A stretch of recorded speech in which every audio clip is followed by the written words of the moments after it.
Why Not? A queer podcast. Thank you to our sponsor, Pineapple Healthcare, an award-winning primary care clinic right here in Orlando. Pineapple Healthcare offers mental health counseling, HIV, STI testing and treatment, and specializes in care for the LGBTQ plus community. Open Monday through Saturday. Call today at 407-553-6336 and schedule your appointment. Pineapple Healthcare. Better together. Hi, everybody. I'm Rick Todd. And I'm Jeremy Williams, and you're listening to Wine. Why Not? A queer podcast. Episode 78.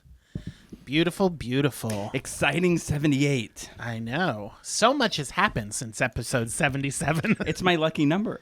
Is it? I'm just... Oh, I don't know. We'll bring this up later, but somebody... 26? Yes. Whose lucky number is 26? So random. Although I will say, And half of 26 is 13, and that is Taylor Swift's lucky number. Coincidence? Probably. I'm about to ask this question. Mm-hmm. How does one discover what their lucky number is? I don't know. I guess they just get lucky every day that number falls, and then you just assume, hey. So on the 26th of every month, this person has the best day of their lives. Sure, yeah. All right. I mean, I don't know her personally, but she seems to have a grasp on the number 26. Do we know any of them personally? I almost thought I did. Almost thought I did. We'll get to all that good stuff in a second. But how was your week? Anything fun? It wasn't bad. Most of my week was tied up in work stuff. Even the fun stuff was all work stuff. As is my life. But I did get, it was a big political week, so tied in with that. I got to sit down with Stanley Campbell, who's running for Florida Senate, running to become the Democratic nominee for the Florida Senate. To run against Rick Scott, and a super nice guy, has a very Morgan Freeman way of talking. That man could have convinced me of anything while he was talking to me. He has a really good speaking voice. Was he followed by penguins? Yeah, a whole team of them. But no, it was a really, really good conversation. So there'll be more coming in Watermark about our chat. The upcoming issue is our preview of the primaries. So we've reached out to all of the individuals running for congressional seats here in our area, as well as the folks running for Senate. So Stanley's the one who wanted to sit down and talk. So had a really long talk, but a good talk. Oh, that's good. But it was a really good time. So it's keep nice an eye to out not for talk that. to you. Politicians don't usually like to talk. I'm just kidding. They normally don't like to talk to us. And it's usually boring. Like there's no exciting election news has come out in a long time. No, I mean, this may be the dullest election cycle we've ever had. Yeah. Go Kamala. Yeah. Biden has dropped out. Well, he's stepped down to focus on the rest of his presidency and to spend time with his family. I bet that's what they always say when slogan, somebody's stepping down. That's a slogan I think that the entire world can get behind. Because, half of the people would say, like, go, Kamala, go. And other people are like, go, Kamala. So it's exciting. I see what you did there. Nice. She's already unifying the country. Good for her. I like Kamala.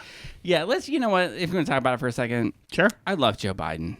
I just do. I think he's such a great human being. And I agree. And is greatly responsible. Absolutely. I think for a lot of the landmark changes for the LGBTQ community. I agree. I will And say, I though, also I am think- not disappointed he stepped aside. No, not at all. I'm not at all. I mean, I was for a second, but then I started watching things about it, and they started showing pictures and things, and I was like, wow. I mean, when you get to the other side of it, you're not just like blind faith. No, I'm going to vote for this man.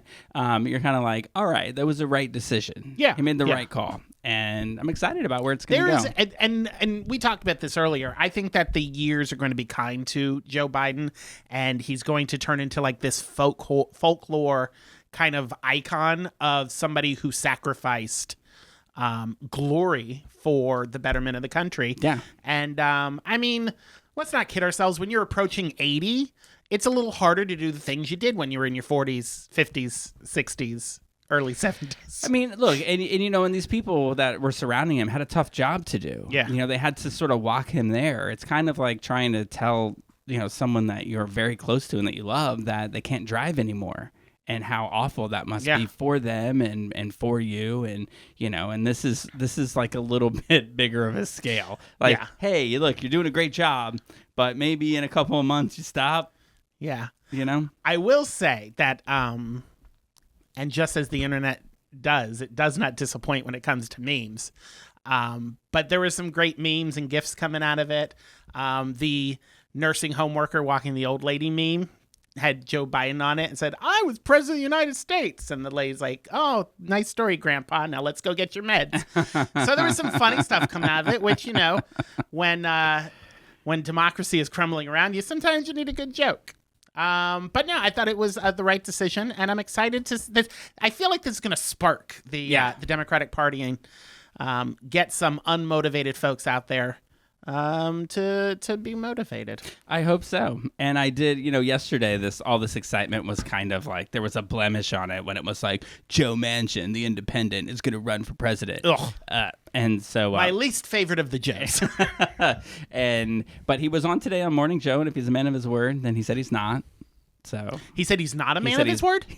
He said he's not running. Oh, I was like, what a stupid thing to say on TV, Joe. He said, I'm retired and I'm not interested in running for office ever again. He's like, his whole thing is just to like, oh, well, we need to make sure she's vetted, because. Yeah.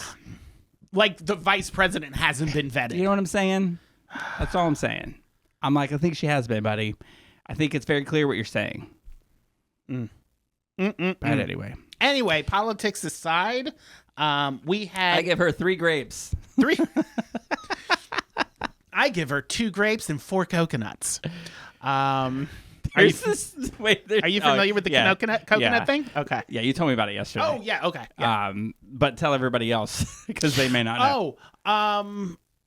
It's a speech she gave, and she was talking about a story that her something her mom used to say, or her grandmother, somebody used to say it, about you didn't just fall out of a coconut tree, meaning there's context to everything that you say and that you do and that you are. Like you didn't just fall off the turnip truck. Yeah, so just that part of you didn't fall out of a coconut tree, followed by what I think will become the most famous and iconic laugh in American history, Kamala's laugh, has been put into so many songs on TikTok and on Instagram and turned into like this whole thing. They're calling themselves the Coconut Crew as people who's supporting Kamala. And I dig it. I like the flavor of coconut. I don't like the graininess of a coconut, but I do enjoy the flavor of a coconut. I like most things coconut, but I do not enjoy coconut shrimp. Really? I love coconut shrimp. It's too sweet. I love something sweet. I don't want my shrimp to be crunchy. Oh, I love a sweet, crunchy shrimp. And this is why we have opposing views on everything we talk about. Except Kamala. Go Kamala. And I love the coconuts. And if her laugh irritates you and you think it's a cackle and you hate it, I hope she wins, and I hope it's the funniest presidency in the history. They would say the same thing about Hillary and her laugh. Oh, it's something about they don't like the way women laugh, and you know who they are. Them. Those. I think... them. I haven't laughed like really, really hard on this podcast, except for last week when I told that story. But sometimes when I laugh really, really, really hard, my laugh gets like, It's really weird. I get a little too wheezy when I laugh real loud. I feel like I can't catch my breath. And I had somebody tell me that I'm the only person they know that sounds like they're saying ha, ha, ha, ha when they laugh. Makes me laugh. There's a friend I know who would laugh like this. I know you're listening, so I'm not going to say your name, so don't get mad. But he laughs like this. Yeah. True story. I don't think he's listening, but I have a friend, you know him, who would laugh like SpongeBob, and it would crack us up because he's also gay. So he sounded like gay SpongeBob, which is SpongeBob. What does this laugh sound like? Like, That's a little Peter Griffin-y. Well, I have a Peter Griffin-y sound to it, but he's more SpongeBob. I got caught in this. I never watched Which is YouTube. ironic because his name is the same name as one of SpongeBob's closest friends, if you catch my drift. I don't watch SpongeBob. You don't watch SpongeBob? I'm like, is he crabby? You've had 25 years. Well, Gary, it's Gary. Don't give anything away. Don't give anything away. No spoilers for SpongeBob. I'm going to go back and watch it. Okay. How many seasons? 25. Oh, goodness. I better start now. What was I going to say? Oh, well. There was something I started to say. We'll watch it back. Email me if you've been listening. And when Jeremy interrupted that last story, I was going to say, what was it? But other than that, we had our mid-year retreat with Watermark this past sure week. did. And we did some fun stuff. So we have a retreat at the end of every year where we do planning for the next year. This time it was in January, so it was like in this year, but we were planning like, here's what we want to accomplish. So at the mid-year retreat, we try to get together, we try to do something fun, and then we just kind of check in and say like, hey, how we doing? Hey, how you doing? Yeah, so what? Who cares? So we went and did an escape room. And then went from there to Dave & Buster's, which we'll go back and we'll talk about escape room and everything.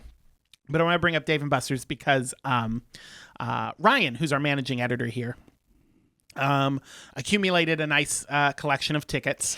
So Dave & Buster's, for those who don't know, it's sort of like an arcade of sorts. Like there's it's like carnival, Chuck E. Cheese for adults. Yeah, Chuck E. Cheese for adults, and you play games. You can play games where you get tickets, or you can just play video games, right? Yeah. And so we have a competition. And for a certain amount of time, whoever can collect the most amount of tickets wins. And then we all get together and go buy shit with our tickets. Yeah. And so Ryan won, and he had a large lump of tickets. So he surprised me with this little gift here. And it comes with two pieces. First, I get a bell, a nice little pink bell that says "Ring for refills," which is lovely. It'd be crazy if the door flew open and like Oh my God. somebody walked in and was like, And then he got me something to drink my wine in, which is a giant, nice wine tumbler that says "It's wine time." That's the biggest glass of wine. So that is what I will be drinking my wine out of, at least for today. We'll see how the rest of the podcast go. But it holds an entire carton of whole wine. carton of wine, and it's still got room. Not lovely. Don't want to waste it. Not lovely. It's Look very at that. nice of him to do that. That 'cause was I know you super were nice of him. eyeing it, and he was sort of. Yes, He also, I did not have enough tickets. But he also gave away his coveted Star Trek cards to get to the point where he had enough points to win and had all those points, and then he gave them all away. Look at that. He ain't so bad. He's such a giver. Now I feel bad for kicking him out of our documentary. Oh, Just kidding. I hope he knows before he listens. I better make that call as soon as we're done. But it was a lot of fun. We did the same thing last year for our mid-year retreat. And we went to this fun place called Escapology, where they have themed escape rooms. Last year we did Scooby-Doo. And last year we noticed, right, that they had just, or they were about to open, or they just opened a Star Trek themed one. And Ryan and I are like big Star Trek fans. Yeah. I don't think I can go by. I wouldn't call myself a Trekkie.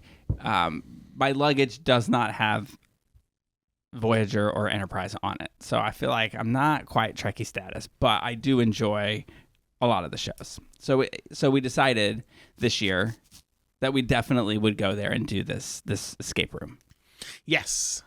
And what an escape room. It was so dramatic. Came down to the last seconds. It really did. It reminded me of Galaxy Quest at the end of it when they've got seconds before the whole thing blows up. And I'm not sure if we were terrible at it. It did take us 10 minutes to get out of the turbo lift, which I think probably was a little too much time. For those who don't know, a turbo lift is like an elevator on a Star Trek ship. Yes. I was going to call it an elevator, and then I was like, somebody is going to be listening and be like, dummy, it's a turbo lift. Like when I say to people at Epcot, when they're like, I like your umbrella, and I'm like, it's a parasol. Anyway. So Nerd. I do not do that like a gay nerd. So yeah, couldn't get out of it. Took a while to get in there. I'm not sure if we died and then they gave us 10 more minutes, or if it was like, hey, you've got to finish this part or it's going to blow up. And then we didn't finish that part. Yeah. And then it's like, well, okay, you live, but you have 10 minutes to get out of there. I think it worked that way because there was the regular timer and then there was like a rapid timer that popped up when we finished one of the little games. Right. And then we had to beat that timer for that one game. I think we did it. I mean, we needed like 30 clues, right. But when we got to the end and it was like, if somebody didn't have it right away, I just pressed that button for a clue. Like the first half of it, because you got to get an hour to do this. We're like, we're going to work this out. No, don't hit that button yet. By the end of it, it's like, okay, we have 3 pieces. What are these pieces for? He just kept hitting the button, and then we're like, okay, so this piece goes here. Well, what do we do? It was just like by the end, he's like, we need to get this. We had 5 minutes to go, and it was clear to me we had at least 3 puzzles to solve. And based on our turbolift experience, I was like, we're going to die in here. So I just kept pressing the button. And to which I asked later, I was like, do people normally need that many clues? And she just looked at me and went, no. Yeah. No, they don't. So it was fun. But, kudos to them because it was I think it was my favorite one that we've done. Yeah. And it was very complicated. But it was cool because when you'd figure something out, you felt smart. Yeah. Yeah. And I kind of dug the whole Star Trek thing, Yeah. That you'd hear like explosions and the set wouldn't move, so you would have to move, much like they did in the TV show. I did notice I was the only one playing because you all were like, let's do the puzzles. And I'm like, Captain, it's going to explode in 10 minutes. And you're like, mm-hmm. And then back to the puzzle. I was like, no one wants to play make-believe. Now, one thing I will say, while I was very proud of us, we got it right at the last second. We saved it. They do have a list at the front of all their rooms ranked by difficulty. Yes. And the room that we almost lost is the second easiest room in the entire place. But we did really well at the Scooby-Doo one, and that was higher up on the list. You know what? I think because we had more Scooby-Doo fans. That must have been it. That had to be. She tried to make it. She tried to help and make it not less terrible for us. But she was like, it's a different, like it's just a different way of thinking. This had different types of puzzles that were difficult for some people, whereas the other ones are easier. I don't know. Yeah. But it was fun. Stupid. I really like escape rooms. I do too. They have some like scary themed ones where you're running from a zombie apocalypse and stuff. We should try one of those. We should try one where you're like trying to escape a burning building. That would be fun too. As long as it was not really burning. I don't know if you knew this, but they have escape rooms at Universal Studios now in City Walk. Really? Yeah. When I got home from this, my brother was home, and he was talking about how they went and did one. There's one that's based on Jurassic Park, and one based on, I think, Back to the Future. Well, that sounds fun. Yeah, but it's $50 a person. So I was like, ooh, well, it's City Walk in Universal. So I was like, of course it'll be a little more expensive. But it's it's not far from that. Oh, I didn't it's like the 40. Prices, I don't know. It was like, oh, is it? It was like somewhere between $35 and $40 maybe. Ah. Well, maybe we'll give the Jurassic Park and Back to the Future a try. Good times. It was all good. And Dave & Buster's is always great. They're really nice to us there. They take good care of us. Yeah. Food is amazing. The food is really good. There's some good wings. Mm-hmm. Mm-hmm. I won't go into the point system of wings, but, I had a few. How many points for each wing? 2. Each. Yeah, it depends on where you go. But sometimes it's like 1 point for each wing. But, because the chicken's 0 points, but it's just what it's cooked in that gives it points. Mm-hmm. And also sauce. Like, if you get hot sauce, like straight up hot sauce, then there's no butter in it, so there's no points. Nice. Oh, speaking of points, Dylan signed up for Weight Watchers. Oh, did he? Yeah, last night. Why? Because he wants to lose like 15 pounds. And he said he did notice that when I'm in town and he eats the way that I eat, that he feels much better than when I leave and he eats terribly. So nice. So that's cool. Do y'all have the same amount of points or do you have different points? He gets less points than I get. Oh. Just a few less. But it's not like Jen's where Jen, I for whatever reason, it asks you a bunch of questions and then it spits out how many points you get. And for her, she doesn't get unlimited fruits. Dylan and I do. Sounds homophobic to me. There's a gay joke in there somewhere. But this is what I got. Oh, very nice. From my tickets. Beautiful, beautiful. Oh, for those who aren't watching the video, it's a Dave & Buster's mug. It's like it's kind of cool because I wet it and then put it in the freezer so that it keeps my drink cold for longer. Very nice. It didn't even dawn on me that people might not be watching the video. Did I say that this was an oversized wine glass? I don't know. I don't remember. I did. Anyway, I haven't. I was like, oh, it's a big wine glass, yeah. Yes, and a bell. I got a bell. Well, they could hear that. Yes, they You can. did say it was pink, too. We good. We got you covered. Yes. We got you people covered. For whatever senses you're using to listen, see, or feel this podcast, we're here for you. Did you do anything else exciting? No. Oh, we had Third Thursday at Savoy, so that was fun. That was fun. It benefited PFLAG in Orlando, which is a great organization. I'd say it was a small crowd, but they were mighty with their donation giving of getting raffle tickets. That they were. And I'm a big fan of PFLAG, so kudos to PFLAG and the work that you do. Yeah, beautiful. Other than that, the only thing I did is I went to the movies yesterday to see a movie that we're going to talk about here on the podcast. And after the film, I was like, I don't get that, because the only place it was playing was at the AMC at Disney Springs. Did you go to the Lego store? I was like, I'm going to walk around Disney Springs. And as I was walking out of the theater, there was a loud crash, and it seemed like right on the other side of Disney Springs, lightning started striking the ground. I don't know if you knew this, but like 2 weeks ago, a 17-year-old was struck by lightning here in Orlando. Oh, wow. And I was like, maybe not. So I walked back to the garage, I got in my car, and I went home. Do you think that 17-year-old will now be a quirky comedian that puts shows on Max? Or a superhero. Or a problemista? He's doing well from what the news said. Oh, that's good. He's bouncing back just fine. So maybe he'll have some sort of superhero about to powers. say. That must be like such a shock. But I didn't mean I didn't mean to make a joke. Oh, I meant Richard, no. It must be so insane to realize you got struck by lightning. Yeah. Apparently it knocked him out and he woke up and he was like, what the hell happened? And they were like, lightning. You were struck by lightning. Wow. Like, did it say where? Like in his toe, in his head? I imagine the top of it, unless he was, it usually hits the highest point. So unless he was handstanding, I imagine it was his head. But I didn't look up the deets of it. Okay. So you don't know what kind of shoes he was wearing? No. He might not have had shoes on. Oh, okay.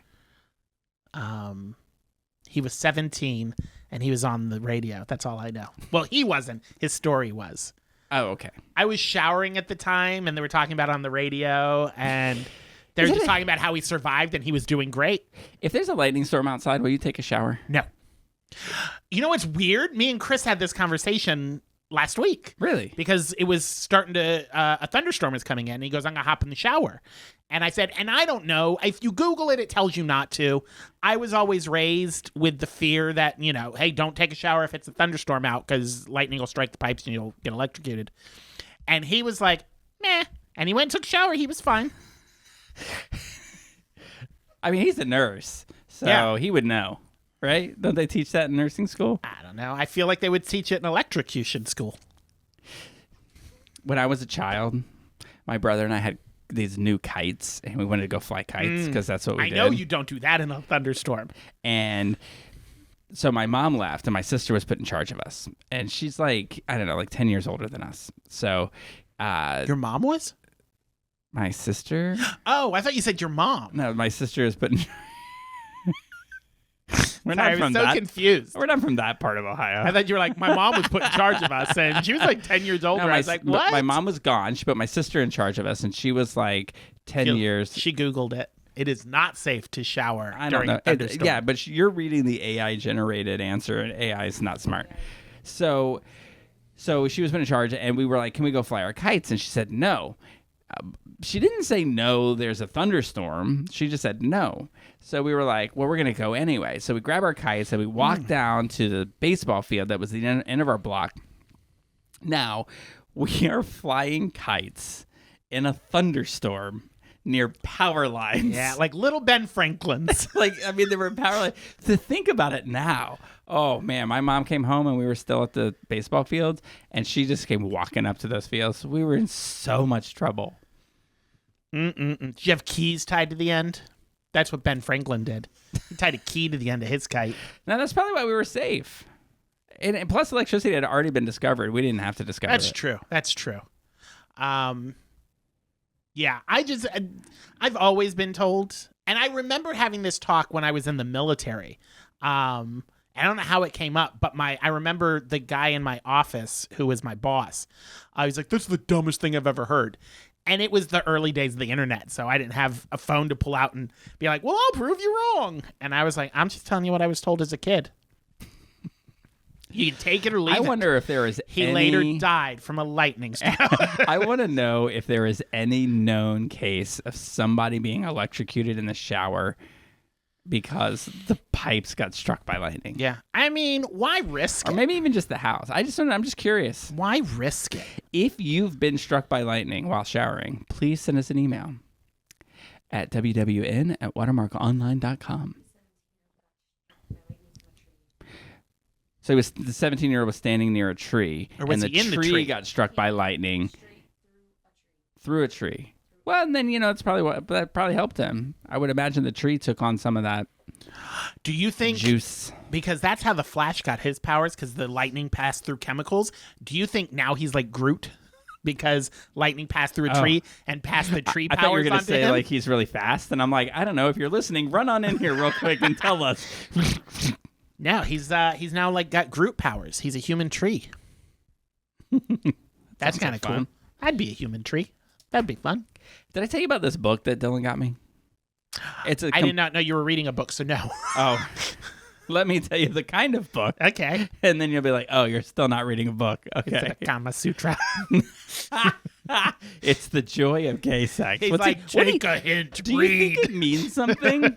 No, he bought me this book. I'm just changing gears here. Sure, he bought me this book like a month ago, because we're always, I don't know if this happens to all couples at some point in your life. You're sitting around and you're like, hey, what do you want to do? I don't know. What do you want to do? I don't know. What do you want to do? It's the same thing about what do you want to eat. Yeah. Whoever solves that problem on what anybody wants to eat, let me know. I'll tell you right now, that's not just an issue for couples. And so it's funny because when I'm in Orlando, like my dance card is full. Mm-hmm. I'm always doing because I'm here because I have something that I have to be doing. So I'm always doing something. And then I go there, and he and I sit in the living room and watch TV all the time. And well, I do, and he scrolls on his phone. And when I come to Orlando, then I've got things to do. Then he's like texting me. He's like, oh, I'm going to do this and I'm going to do this. And I was like, why is it when I'm there, all we do is sit on the couch? Because we can never think of what to do. So he bought me this book, and it's to help couples decide what they should do. And it's broken down into things like, do you want to stay at home? Do you want to go out? Do you want to spend this much money? Do you want food involved? And that kind of stuff. But it's all like you can't see what it is. So you it's like a scratcher, like lottery tickets. So you take a coin and you scratch what you do, what's there, but you have to do what it says, right? And so we were sitting there, or that's our rule. Like if you scratch it off, we have to do what it says. Yeah. So it can't be like, oh, I don't want to do that, because that's just lame, right? Which was my initial reaction on Saturday when we scratched this off. So we're like, what did it say? Because he's like, let's do date night. And I was like, okay, because we were going to see this movie that we're going to talk about later. But the movie was only playing during the day, and he had shoots photo shoots. Oh. So like we couldn't go in the evening. And then I was like, well, let's go see Twisters. And he was like, okay, let's go see Twisters. And then I was about to buy the tickets, and he's like, but I really don't want to see that movie. And I'm like, okay, then we won't. So we were like, what are we going to do? So he scratches this thing off. So here's what it tells us to do. Okay. It says that you go to different dollar stores, and you have a budget of $5 each. And then you buy things at the dollar store that represent your partner. And then you come home, and you sit back to back, and you wrap the presents, and then you exchange them. And I thought, God, I got to get dressed and leave the house. So then what we decided to do was to go to the same dollar store, because why are we going to drive separately to different? Yeah. And then we're going to come home, wrap them, and then we're going to go out to dinner. And then we'll exchange the gifts while we're at dinner. And I thought that was really fun. Now, we didn't adhere to all the rules because I don't know if you're aware of this, but I don't think there is a dollar store, correct me if I'm wrong, where anything is $1. Isn't Dollar Tree everything is $1? $1.25 is the cheapest I found there. So I was like, well, I'm going to get 5 things. So we both ended up spending about $6.50 because we both bought each other 5 things. And it was really interesting. Slow down, big spenders. I know. It's interesting. Well, because then we went to Bonefish and we're like, well, screw it. We only spent $5 a piece. Let's go to Bonefish and use a gift card. I feel like John Travolta and Look Who's Talking too.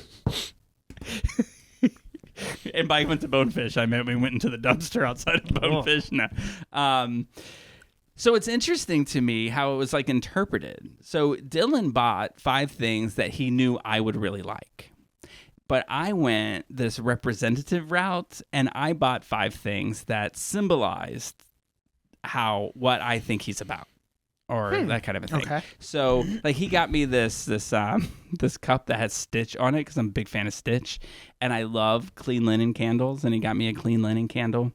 There were other things that I cannot think of at the moment, but they were all things that, like, a box of extreme Sour Patch Kids, which, in case you're curious, 7 points for 12 pieces. So I haven't really dug into that yet, but in 10 more pounds, I'm going to eat them. And things like that, right? That's what he got. So then I went to a different route. So I bought this sign. It's like a real long, narrow sign that says, welcome to our home. And he's like, is this because we own a home together? And I said, no, it's because I live in my car, basically. I don't feel like I really have a home anywhere. I was like, unless I'm with you and you're home to me. So when I'm with you, I feel like I'm out. You might want to get another carton of wine because they don't get any less sappy. Oh, Lord. And then there was go on. There was one that's like, I got him this thing that you paint and then you put in the sun and then the sun cooks it and makes it like a piece of artwork somehow. Because he's the son of your because he's very creative. He's a very creative person, so that's why I did that. And then I got one that said it's a gnome that's wearing like a beehive hat, and it says "Be kind." Because he's kind? Because he's the nicest guy I know. He's a very nice person. He's very kind. Even though he pretends not to be, he really is. He cares about people's feelings. Which is like nice, because we're like yin and yang. Anyway, it was really cool. It was a lot of fun. That wasn't 5 things. Yeah, I know. I got him other things too. What did you get him? Well, I got him a crossword book from Friends. It was a Friends crossword puzzle book. Because it's a puzzle and he's smart. Because it's a comedy show. And he's funny. He's hilarious. And he's my lobster. Not from that stupid movie. Like Jen's like, oh, she laughed when I said that. She's like, that's really cool. Lobster. Oh, that's a stupid movie. I was like, no, it's from the episode where she's like, Ross and Rachel are each other's lobster. Was that 4 things? What was the 5th thing? What was the 5th thing? I don't remember. But it's a lot of fun. I recommend that people do stuff like that because it's interesting. And then we had a lovely dinner at Bonefish with a fantastic waitress who was assertive yet kind. She's like, you're going to get in here, you're going to eat your food, and get out of my way because I'm going to get another table, or I got to go to this party, and I don't want you lingering. She didn't say it in those words, but she said it. But I appreciated it. She said it with gifts from the dollar store. She was like, here is a Roadrunner pin. That's funny. Here is the world's fastest cedar medal. You get to wear it because you want to eat real fast. It was really cute. You and Chris should do that. Or you and your brother. That'd be fun. Maybe we will. We'll try something like that. Jeremy's like, I don't want no dollar Lego. Do they have? I don't know if they have dollar Legos, but they do have $5 Lego sets at Five Below, and they're kind of cool. They're SpongeBob themed and Teenage Mutant Ninja Turtle themes. I'm thinking of buying them. Well, if you're a Rockefeller, you could do the same thing, but go to Five and Below. Oh, sorry, Five Below. I love Five Below. I think it's a fun store. It's like going to the dollar store, but classier. It's a step up when you've had a really good week and you made a little extra money. I will say this about that store we went to. It was not the first one that we went to. Was it a Dollar General or a Dollar Tree? It's just the first one that we were willing to go into. Oh. driving through the rough neighborhoods, were you? Yeah. Well, no, I mean, it's just like there were just like a group of people in front of some of them that were like just like, you know, it's like I don't carry cash, so I feel bad when people are going to be like, you know, ask for money, and they were holding doors open and hitting people up for money, and That's nice. They hold the door open. Well, because they want you to give them money, and you don't, they slam it in your face and punch you. No, I'm just kidding. Oh. And it was just like I don't want to deal with. I don't have cash. Do you live in District 12 of Hunger Games? Do you ever tell people that you don't have cash? All the time. And then like, they ask you for money, you're like, I don't have cash. And they're like, well, just pick me up something to eat while you're in there.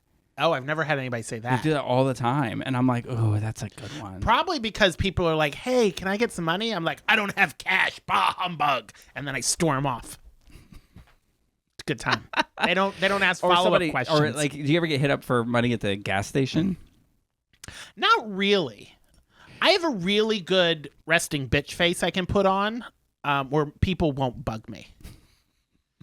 So they leave me alone. I've seen that face a lot. And I'm starting to question everything. No, you haven't. Yeah, maybe it's where I live. You know, like in Maybe you're looking too friendly when you're out there. Oh, I'm just like I'm sitting there pumping gas, like never smile. just dropping cash and food all over the place. Like, oh, I dropped my $5. Oh, a whole pizza! Oh my gosh, I have so much to spare. No, but one time I gave money to somebody who came up and said they needed money to get to Daytona from Orlando, and they were like, so I gave them $10 in gas money.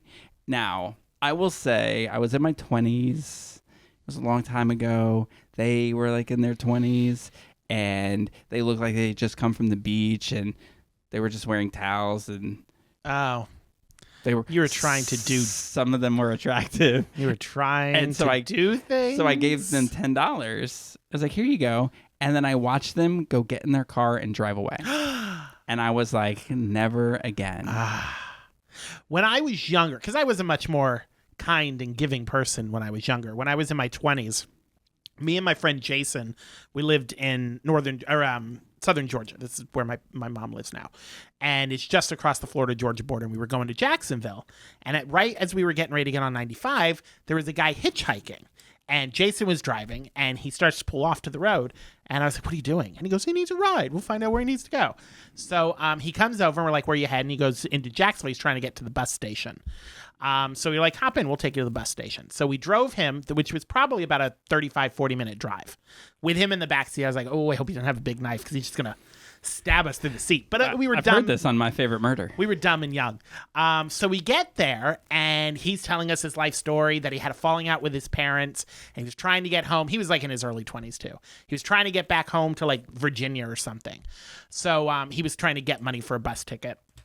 So we dropped him off at the bus thing, and we let him off, and he went over to the payphone. He put a little quarter in there because this was back in the day when people used payphones. And he was sitting there chatting. I told Jason, I was like, how much could a bus ticket cost? So we went inside, and we found out how much a bus ticket would cost to go to Virginia. And then we went out there, and he was on the phone, and he was crying, telling his dad, I've only got this much money, and, you know, I'm not going to be able to get up there. So we went up there and told him we were buying a bus ticket for him. He started to bawl and hug us. We felt like such good people. We were like, oh my God, we should pick hitchhikers up and get them home all the time. He's dead now. No, I'm just kidding. Lightning strike. But I felt so good because it was like it was in the fall. So it was like coming up on the holidays, and we felt like good people. Well, it's nice to do good things for people. There was one guy that I gave a 20 to, he was panhandling on the streets here, like Michigan and over in that area, Michigan and Conway. Yeah. And I gave him $20, and he looked at it and he was like, oh my God. And he walked immediately from there to the sub shop and grabbed lunch. Because I was like, what's he doing with this 20? Where's he going to go? So I watched, and he went inside, grabbed some food, and was like, see, like, I think, like, if it's possible, like, I know there's no litmus test for this, and we must sound like terrible privileged people to have this conversation. But I feel like if you're at a certain area, you know whether people are asking for money for food and shelter because they need it, or if they're asking for money because they want a next fix. And I'm not going to blame. I mean, if you're unhoused and you're, and that gets you through the day, then you do you. I just don't want to give money for that. But so it's nice when you feel like you're doing something helpful and it turns out to be helpful. I don't know if it's just who I've grown into, but if you came up to me and you're like, hey, can I get $10 because I want to get wasted? Might be more likely to give you the money. Because I totally get it. Yeah. Well, and that is why you are the wine part of this podcast, and I am the wine not. Where are you going to be drinking at? Maybe I'll join you. Somebody comes up to me and is like, can I have $10 to get wasted? And I point at Jeremy and I say, go talk to that guy. And I'll be like, you where want do you want to go, bro? You want a burger? Talk to me. What kind of fun are we going to get into tonight? But then I'll be like, you want a burger with my $10? Do you know how many points that is? Let me tell you what. Let's go get some celery and some salsa. You're going to love it. That is 0 points. So yeah. stupid. No, telling that story now, it makes me think maybe I should start doing more good deeds. Or Well, maybe I I mean, do don't you and I think just everybody don't share should? them. Because I'm not a bragger. Speaking of good deeds, I did go see the movie Twisters. What did you think of it? It's not a good deed. It's terrible, and I hated it. Oh, like just blatantly worst movie ever? I don't know how to describe it. Start with tornadoes. It's unrealistic, right? It's just unrealistic at every turn. Now, I know, we just talked about how much I like Star Trek, and yes, that is also unrealistic. Maybe in this galaxy. Maybe there's a galaxy far, far away where Wrong it is. movie. Live long and may the force be with you. Boldly going where no others have gone before. That's yours. This is not the green alien lady you were looking for. No. No.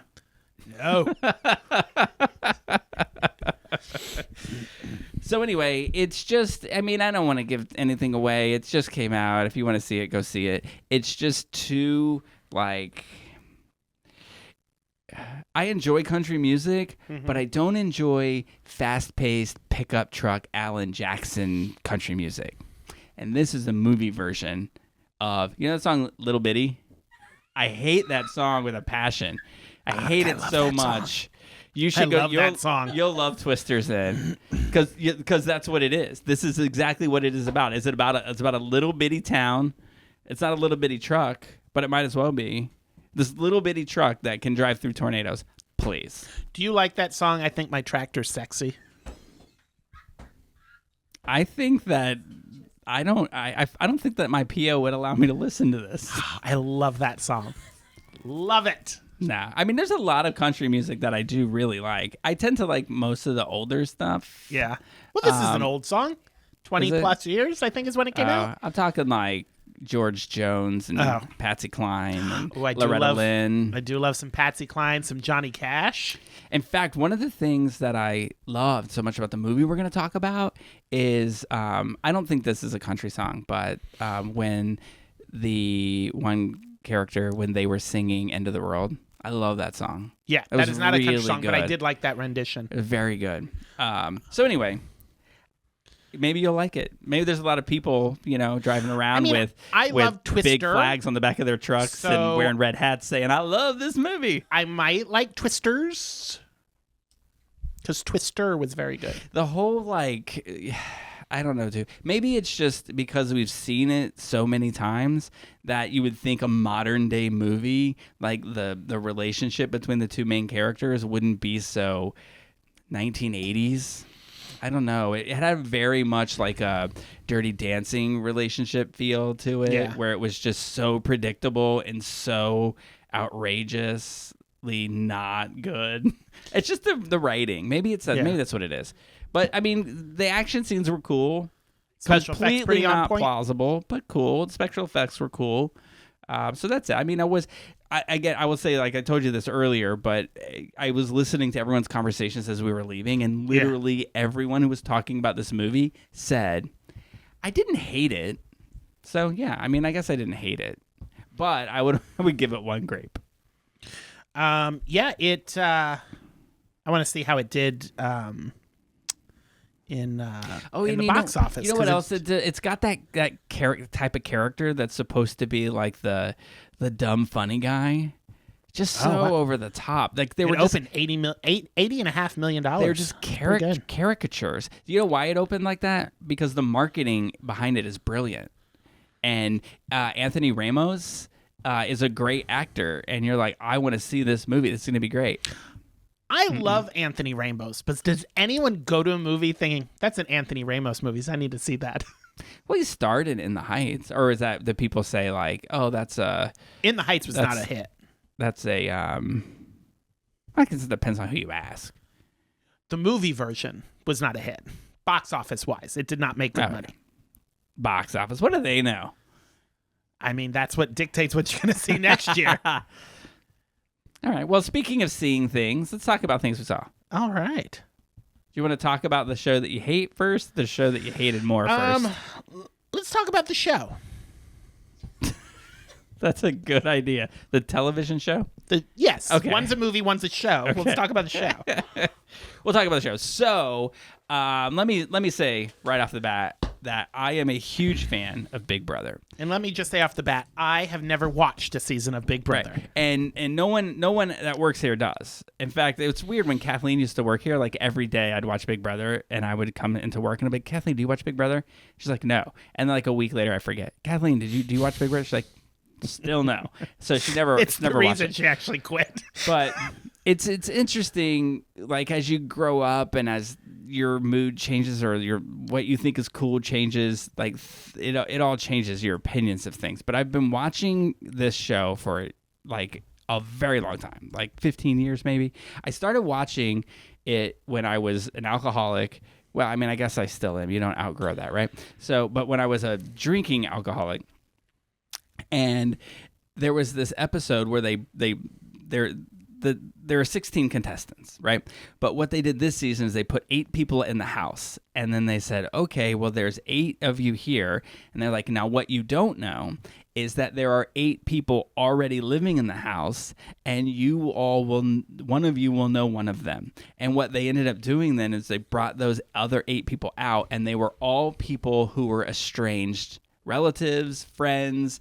What season was this? It's so good. I don't know. Maybe somewhere around 11, something like that. But if you just type in what season was Evil Dick on, he was on 2. And it's the first one that he was on, and it is chaos. Like he was on there. Evil Dick was on there with his daughter, and they hadn't spoken in years. And then there were people that had been in relationships that had broken up and that ended badly. It would be like if my most recent ex and I were in a house together. That's how awful this seems like would a be. Hateful way to do a show. It was, and Evil Dick got his name because he was just this terrible, conflict-ridden person, and it was so uncomfortable to watch, but Jen and I were watching it and we got hooked, and we couldn't believe that people treated each other this way, so we got hooked. Now as you get older, you kind of get tired of, like, you might think like that kind of stuff is childish and whatnot, but then there's this one year where this guy which just hated everybody, so he would just take pots and pans and like at 6 a.m. he'd just walk around the house banging them and being like, hey everybody, you hate me, I hate you, and it was just crazy. So why wouldn't they just vote that guy off?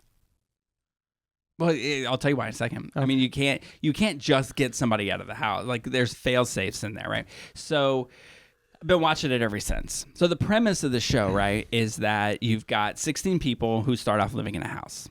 And just the nuts and bolts of it, right, is they compete, right? So you get 16 people that come in, and they'll compete for a head of household. And that whoever wins that competition is the head of household. They nominate 2 people to go home, right? But those 2 people get a chance to fight for their right to stay in the game, which is one of the fail-safes. So that's what's called the veto competition. If they win, they can veto that nomination and come off the block, and then the head of household has to put somebody else up. And then everybody votes, and that person goes out, whoever they vote out. This year is different, which is interesting, which we'll get into because they're changing the rules. But just in that what I think is a simple structure, because I've been watching it for a very long time, in that there can be so much chaos and so many different things that happen.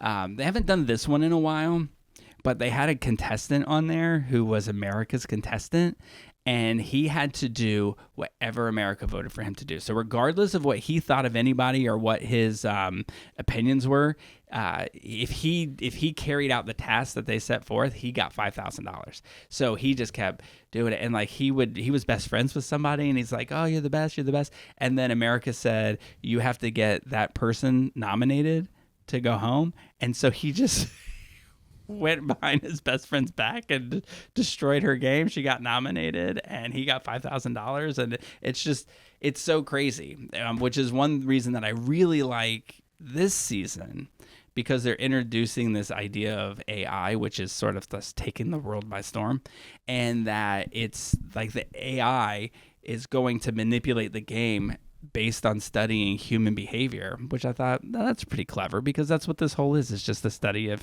what people are willing to do to each other to get ahead, and it's crazy.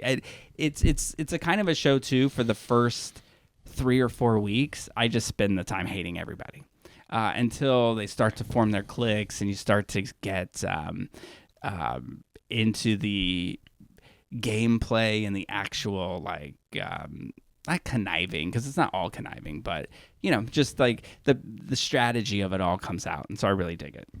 Yeah. Yeah, I'm going into this blind. I don't know anything about it. And I get that it's been on for, what is it, Big Brother 26?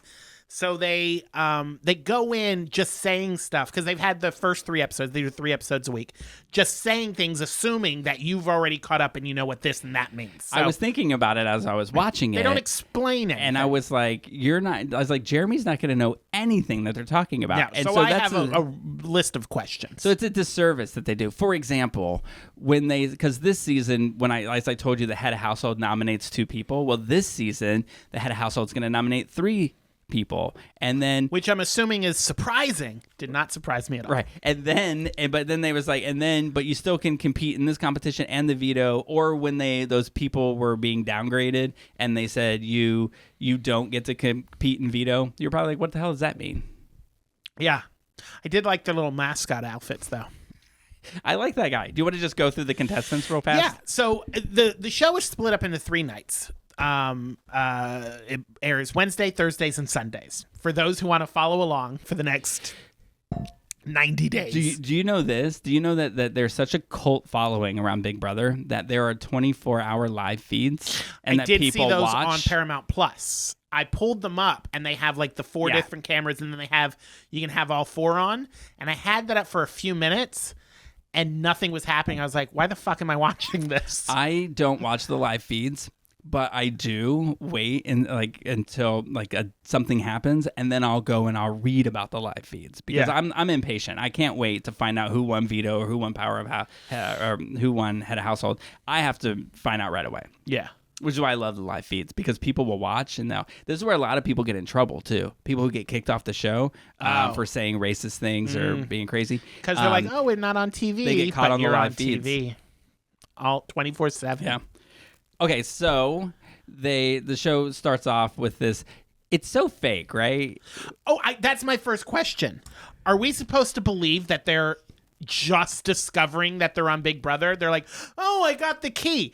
You're doing it in front of a camera crew. The one guy hugged the camera guy, and I was like, "Why do you think the camera guy's there?" Now, I don't know. And it's possible that they're like, hey, you're like, maybe they go to film. You're a finalist kind of thing. Yeah, you're a finalist. And so we're just here to this is the final interview, when it's actually you're going to find out that you're going out. Oh. That's possible, but I don't know. I don't believe it. That's one Seemed thing. ridiculous to me. It was absurd. It made me laugh. So there's 16 house guests in when the show starts, which right off the bat, I don't watch a whole lot of reality show, but that just seems like a lot of people. That seems like too many people. But they do introduce 8 in the first episode, and then 8 in the second episode. Yes, which is something new this year too, because they usually introduce all 16 in the first night, but they're trying to stretch this out. They make probably the money. knew that would annoy me.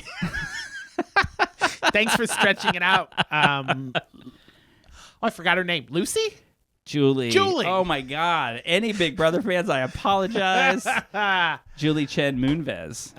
Or sorry, as we used to call her, Julie Chen. I refused to show respect to any Moonves. You're going to get really annoyed if you don't like her because every time somebody goes into the diary room to vote somebody out, they are like, "Hi, Julie, you look amazing." And Hi, she's Julie. like, "Thank you. You do too." Like, ugh. And one thing I do like about this season too, though, is that the people, when they are in the diary room, that's what they call it when they're just sitting on that chair and talking to the camera. They're not screaming. People usually are just. There was one season it just seemed like everybody was screaming or like, "Duh, why is this happening?" But they all talk normal. It's good. Yeah. All right, So run down the list. First, so this is the first 8, right? Yeah. These are the first 8 people. Rabina. I wrote really quick one word, kind of emotions that I felt when I saw their little thing. Meh. Right. She's an events bartender. I was like, she's a lot. Yeah. I kind of like her roller skating. That was cute and funny. But I hate the bossy BS. She's like, I'm bossy. I don't like when they come in like, and we'll get to one, Angela, who's just like, I'm the life of the party. No, you're not. You're obnoxious. Anybody who comes in and says, I'm the life of the party, everyone around you thinks you're obnoxious. Okay. So you know that episode of, what's it called? Saved by the Bell? I'm so excited. Yes. I'm so scared. I'm so scared. I just want to tell you and everybody listening that in the next episode of Big Brother, Angela has her Jessie moment. Oh, and I Jesus. cannot wait for it. Anyway, okay, so yeah, I don't like it. Not a fan. Now, it'll change. You'll go all over the place. But immediately, first impressions, not a fan. But I'm usually not a fan of anybody. Then Cam. He's hot. Love him. And that's so weird for me to say. I should say right off the bat, if I say someone's hot, it means I really liked them. But he seems like his thing was, I want to come in here and I know that I'm stacked. I know that I'm a good looking guy, but I just want people to know that I'm not the competitive get everybody out. I'm just really sweet. He's guy. also a physical therapist, which means he likes to help people. Yeah. I like that. I like him for you. Yeah. Cam, if you're listening, which I know you're not because you can't be. Cam, you could work with me. You could turn this Oh my tubby God. white old man into a happy tubby white old man. Didn't your mom used to say that what did she say about Cam? Huh? From not this guy, from Modern Family. Oh, no, not Cam. Nathan Lane. Nathan Lane. Oh, okay. My mother loves Nathan Lane and would be so happy if I brought him home and said, Mama, I'm marrying Nathan I Lane. think she'll be just as happy when you bring Cam home. Me too. So then there's Mackenzie. I hate the way she spells her name. That's not how you spell Mackenzie. First it looks word. like Mansky. First word after Mackenzie. Ugh. Not a fan. I also put I just want to say this, and no offense, Mackenzie, or anyone like Mackenzie, but of course her name is Mackenzie. Mm-hmm. And I mean, she's just very generic for Big Brother. It's very like basic. Yeah. Cowgirl. Oh, my girls and me, we're going to the club. I'm from Yeehaw. Dallas. Woo-hoo. Yeehaw. She probably loves Twisters. So then I wrote this down. Okay, so then Joseph. I find Joseph intriguing and odd. I wrote 3 things down about him. First of all, mustache. I will always refer to him as Mustache from now on. He's got a nice thick porn stash there. Yeah, Jen said he looked like, she said, is that John Lovitz? Oh, And then I said, is that Ron Jeremy's kid? Because he has a Ron Jeremy vibe. I was blown away by the fact that he works at a video store. I did not know first that there are video stores still. Secondly, he works at a video store in Tampa. We're going to have to go visit. Well, let's go before he gets voted out because I don't want to go there While he's there. He won't be working there anymore. Like he'll be an influencer after this. That's what they all do. If he's not already. I don't know what he's influencing other than facial hair. All right, and then your favorite, Angela, who I'm is the cool mom. she's a real. Fucking That's God. what she's like. Blessed. She's a real estate agent from. Is she not from Utah.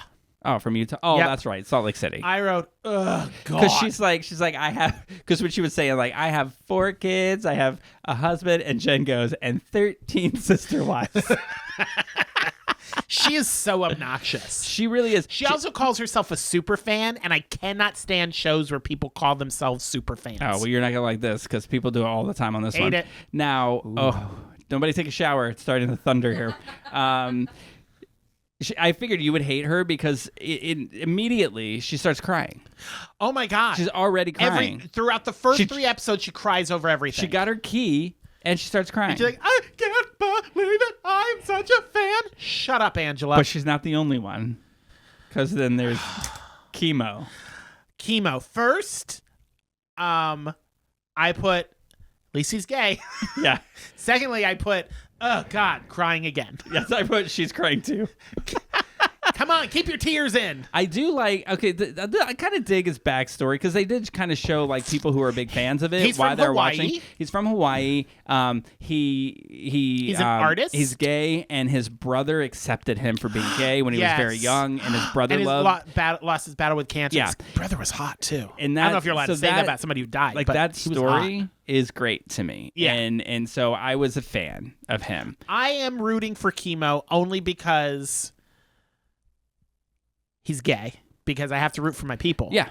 And yeah, I don't really have anything to add to that other than I will always support the gays. He's not the next couple of episodes. I don't think that he's not going to be somebody that I'm rooting for. Yeah. Because I like good players. He doesn't seem like a good player. Yeah, maybe he'll turn out to be. I did write this down because they're doing the little intro and he's talking to his mom, and his mom said, "Don't let people borrow your clothes." Is that a thing that they do? I don't know.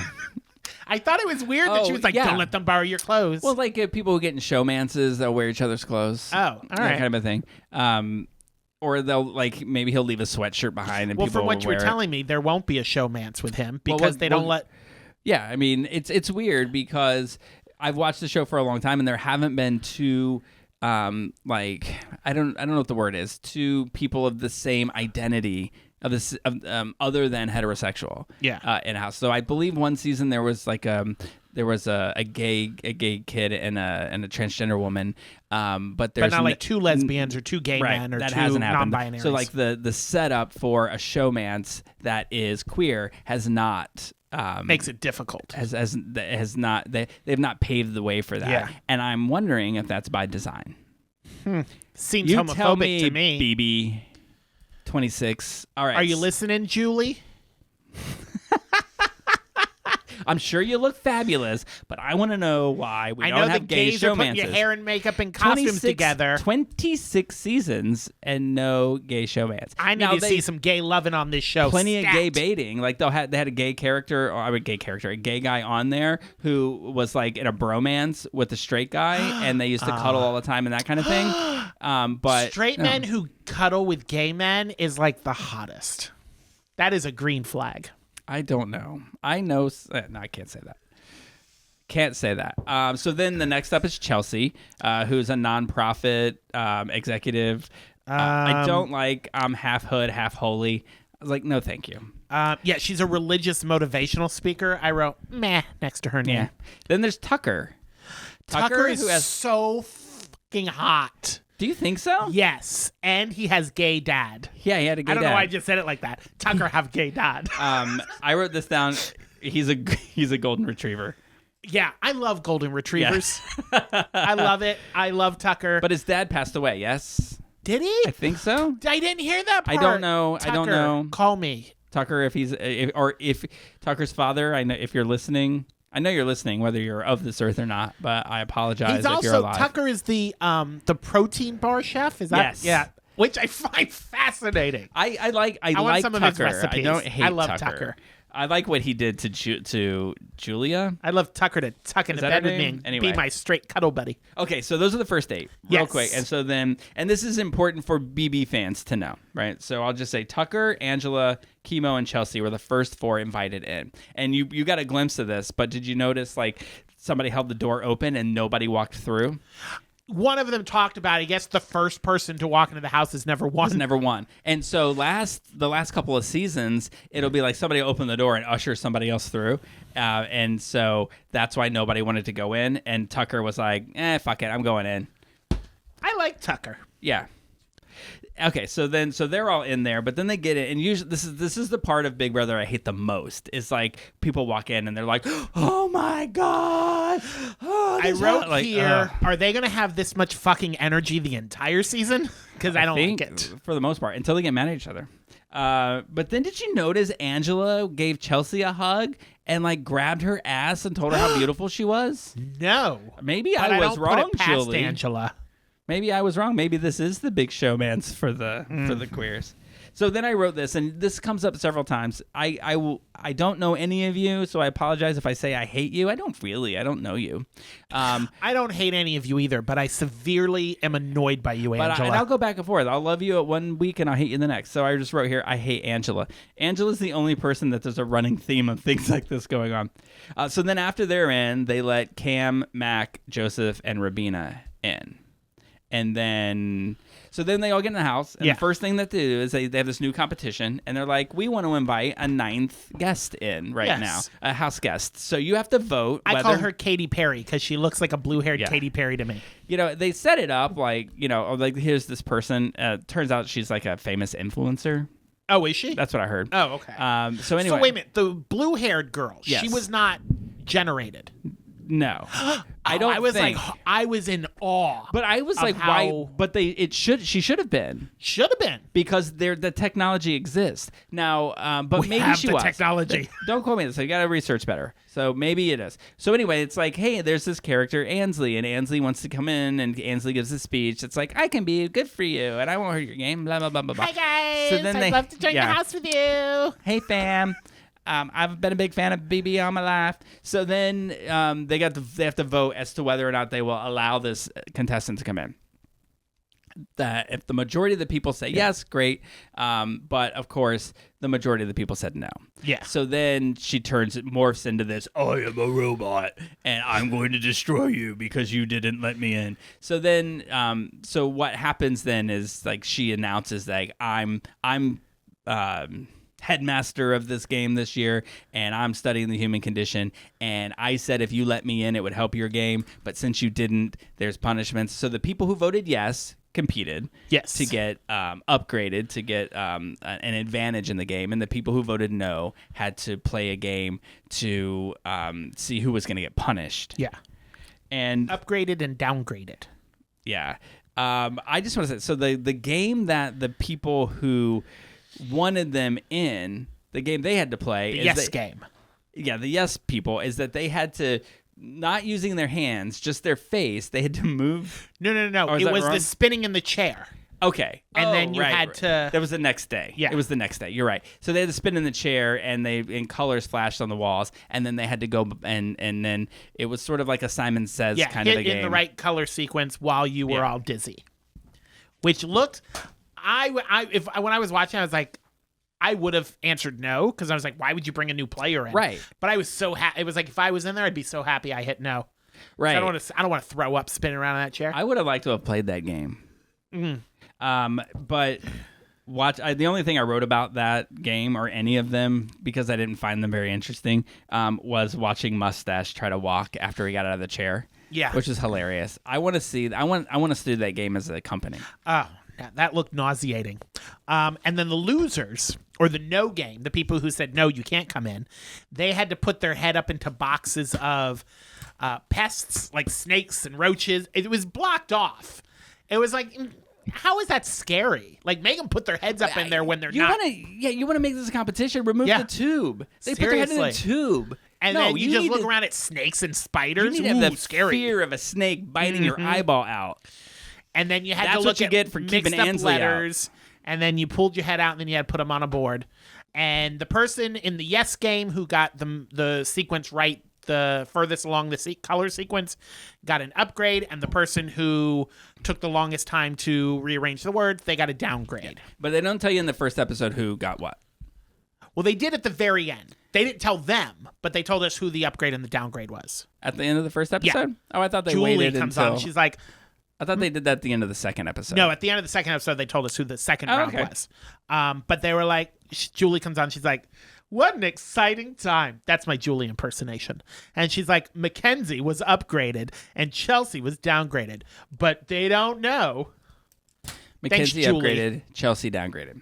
All right, so then we go to episode 2. Night 2. Which were the same night for me because I watched them both on Friday. Yeah. So here's the next 8. You got Yes. Quinn. That's the nurse recruiter with Deborah Messing hair. Oh, okay. I just wrote down nerd. I like and him. Janis Joplin. Oh, I like him. Yeah, He's I got like that red curly hair. I like Janis Joplin. Also, I like Deborah Messing. Quinn is very androgynous. Yeah. Ish. And very kind of like, dude, bro, oh my God, let's go surfing, Yeah. dude. Quinn is no stranger He's to a Ninja pot. Turtle. Yeah. No stranger. Pizza and pot. Mm-hmm. So then you have Brooklyn. I cannot Hate say her. this out loud. She's a Karen. But I want you to read what I wrote next to Brooklyn and then pass it back. Don't read it out loud. Oh, my. That So is inappropriate. sorry about that. That's great podcasting right there. She has this walk that's just like she walks like her name. Like you expect her name to be Karen. Yeah. She's always, if you watch how she stands, she's always got her hand on her hip. Yeah. Her name is Brooklyn.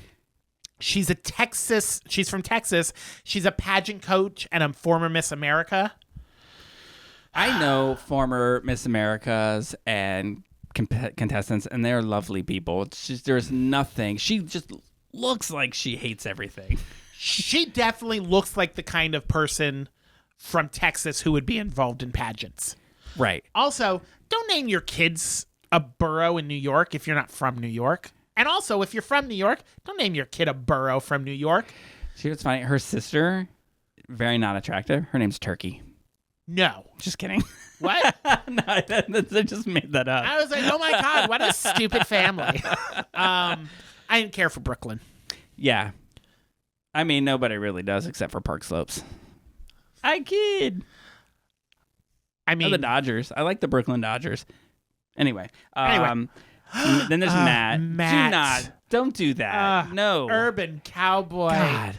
Can we Damn. Can we just stop talking about Big Brother and we'll bring Ryan on and I'll talk to Ryan about it. God, I he's refuse. hot. He is not. He is so hot. He is the human form of the cartoon version of Gaston. Oh, God, Gaston is so hot. No one gets me more turned on than Gaston. Here's what I wrote about him. He does software sales. I was like, yeah, seems right. Yeah, I dig Matt. Matt, Cam, and Tucker. Those are my boys. Those are my boys. Well, he's I'm gonna tell you later why Matt's a terrible game player. I did see next time on Big Brother. He does cry like a little bitch. So, He does. You downgraded Matt. You're now number 3 of my 3 boys.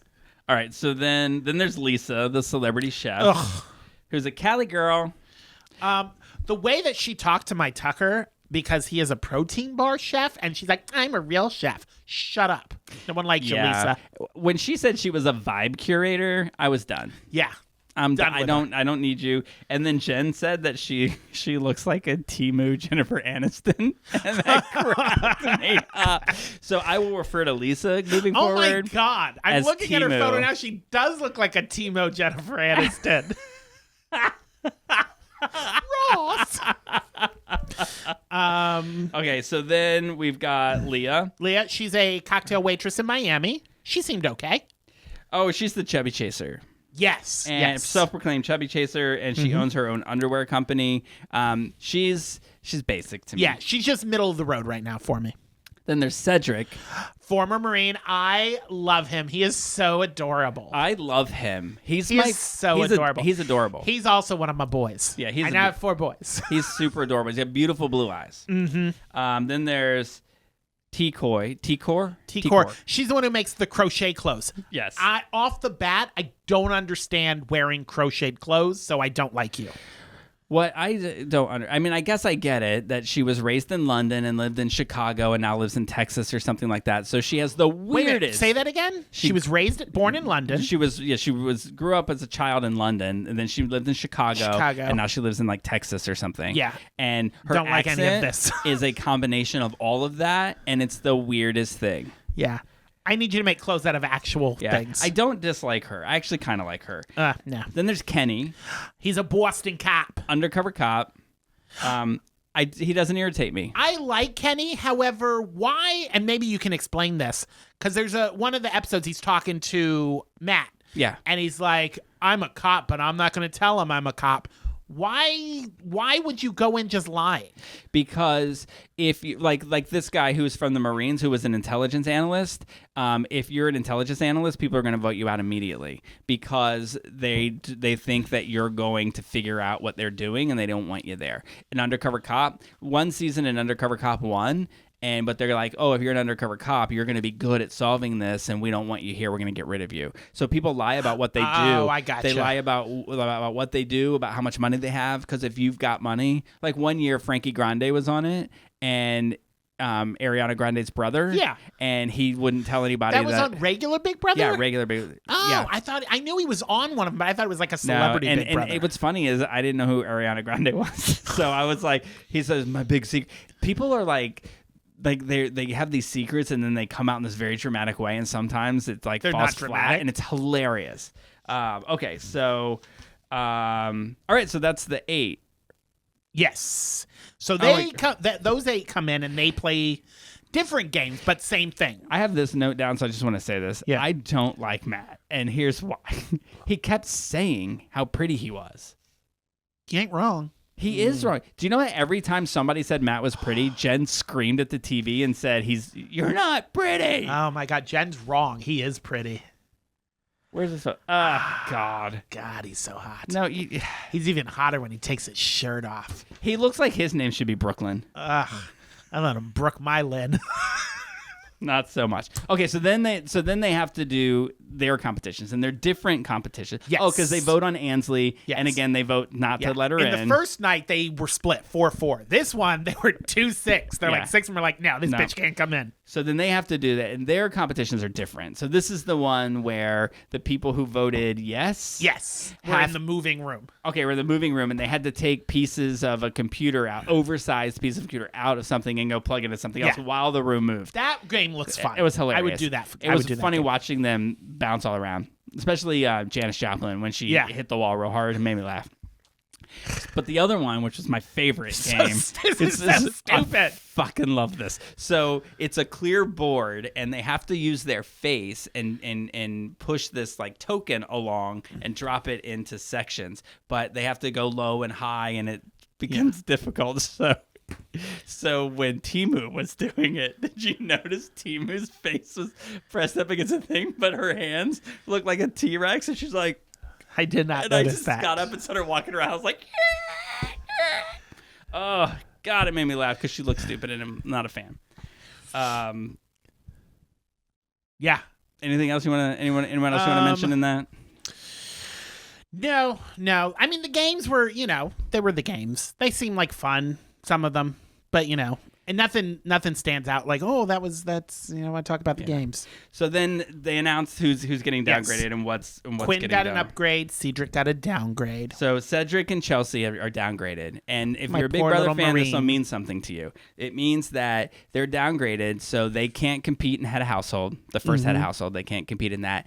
If they get nominated, they can't compete in the veto competition. Now that's big because if they get up there and they're gonna, you want to compete in veto because if you win, you can pull yourself down. So then you just have to hope that you had a good friend, and if they won veto, they would pull you down. Okay, wait a minute. Now I'm confused. So they're downgraded. So they cannot be head of household For the first week, okay, right. For the first week.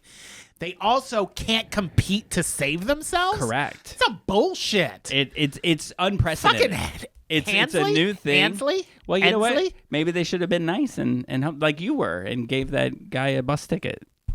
Oh my God! What if I you would didn't have give let him a her bus in. ticket, and he was like, "You've been downgraded." Ooh. No, I did give him a bus ticket. He let me live. He upgraded you. You mean he would have poo-pooed me? I wonder what your life would be like had you have not. This is the upgrade, buddy. This is Could have been the me. upgrade.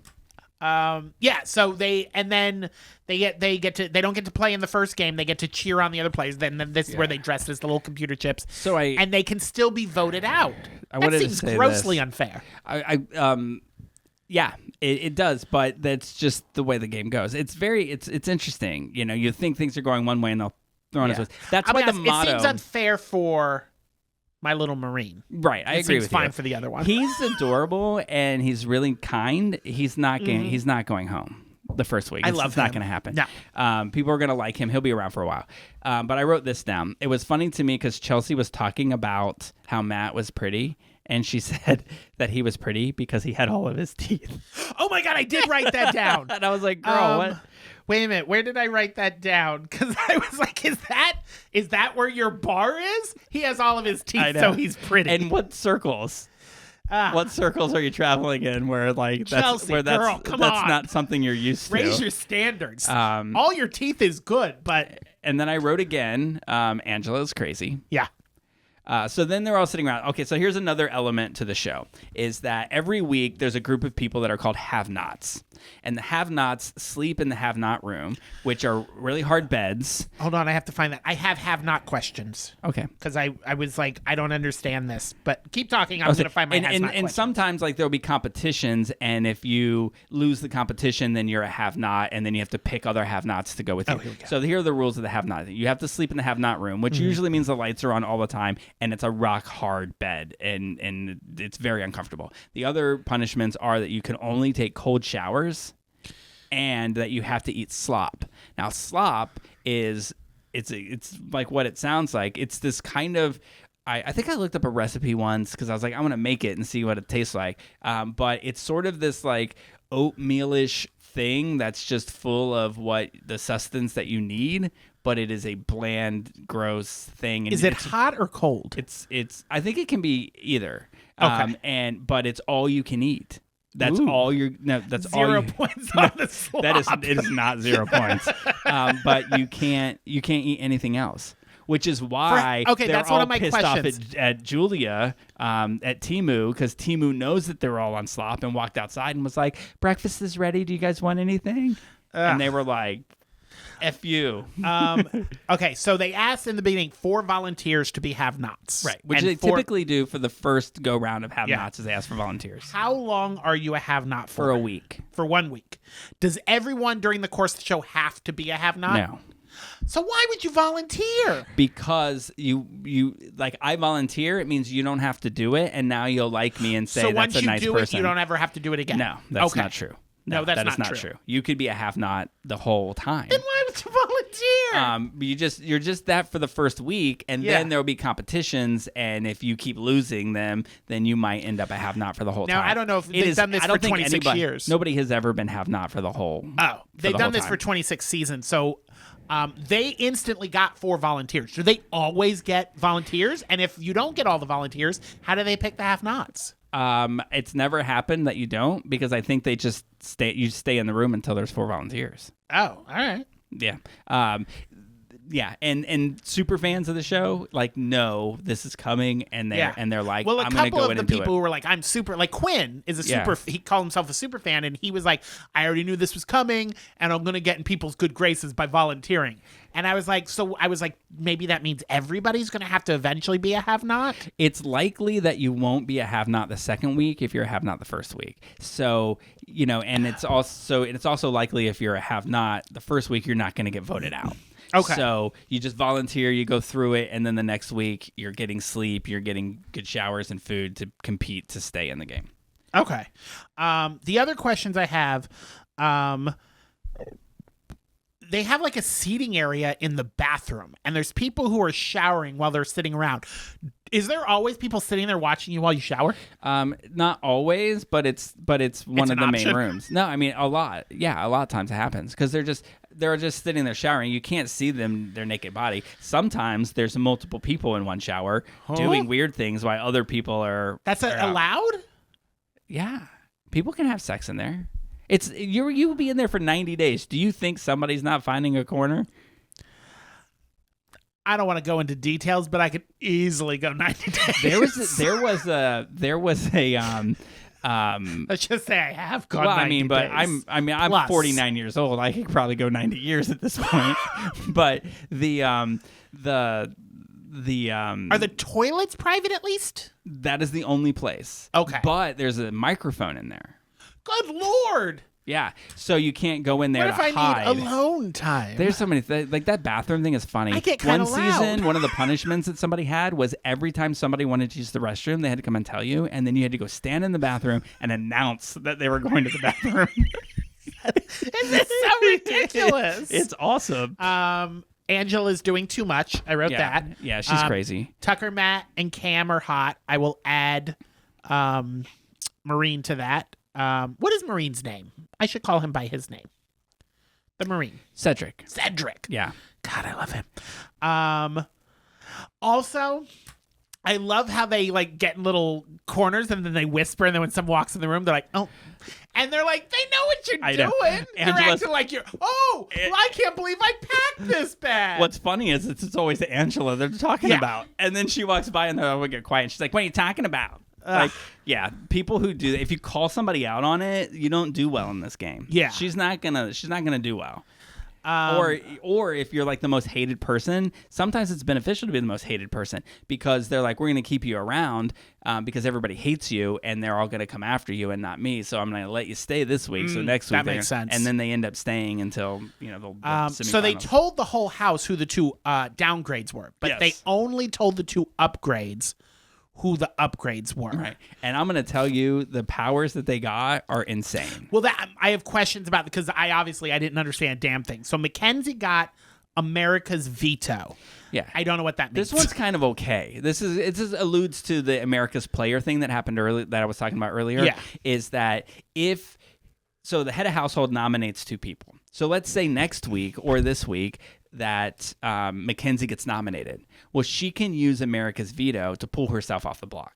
Or if like Cedric got nominated and she likes Cedric, she could pull Cedric off the block. Okay, so she can use it on anybody. She can use it on anybody, and she can take a nomination out. But usually, if you pull somebody off the block, then the head of household nominates a replacement.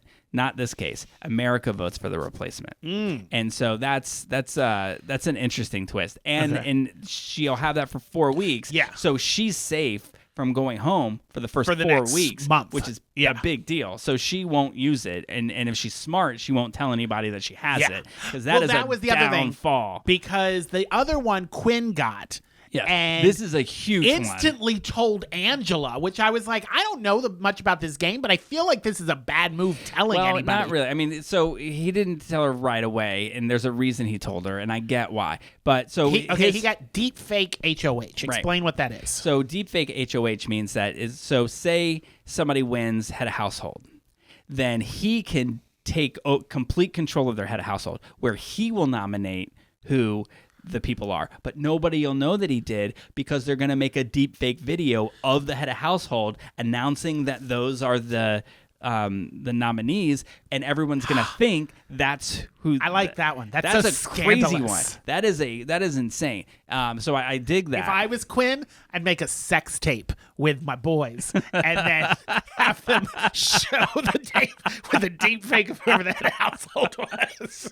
I don't know if that's how the show works. But he told Angela, and we'll get to it eventually. Oh, we should probably, since you just said it, Angela, what head of household? Angela wins head of household, and because she's the head of household, he wants her to trust him, so he tells her. Yeah. But at this point, not everybody is seeing how crazy Angela is. He will regret doing that, like I'm sure, within a couple episodes, because she's going to become enemy number one. She is a volatile cuckoo. Yeah, she seems, and just on the next time on Big Brother, she completely loses it. Yeah. She goes crazy. Cuckoo. I want to point out this. Every year,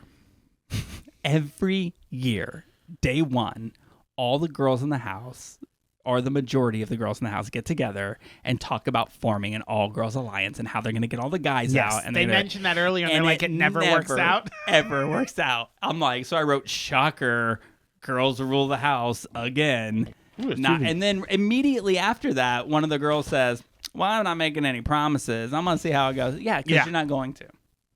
Now, when Quinn tells Angela, and they're all like, oh my God, we're making an alliance.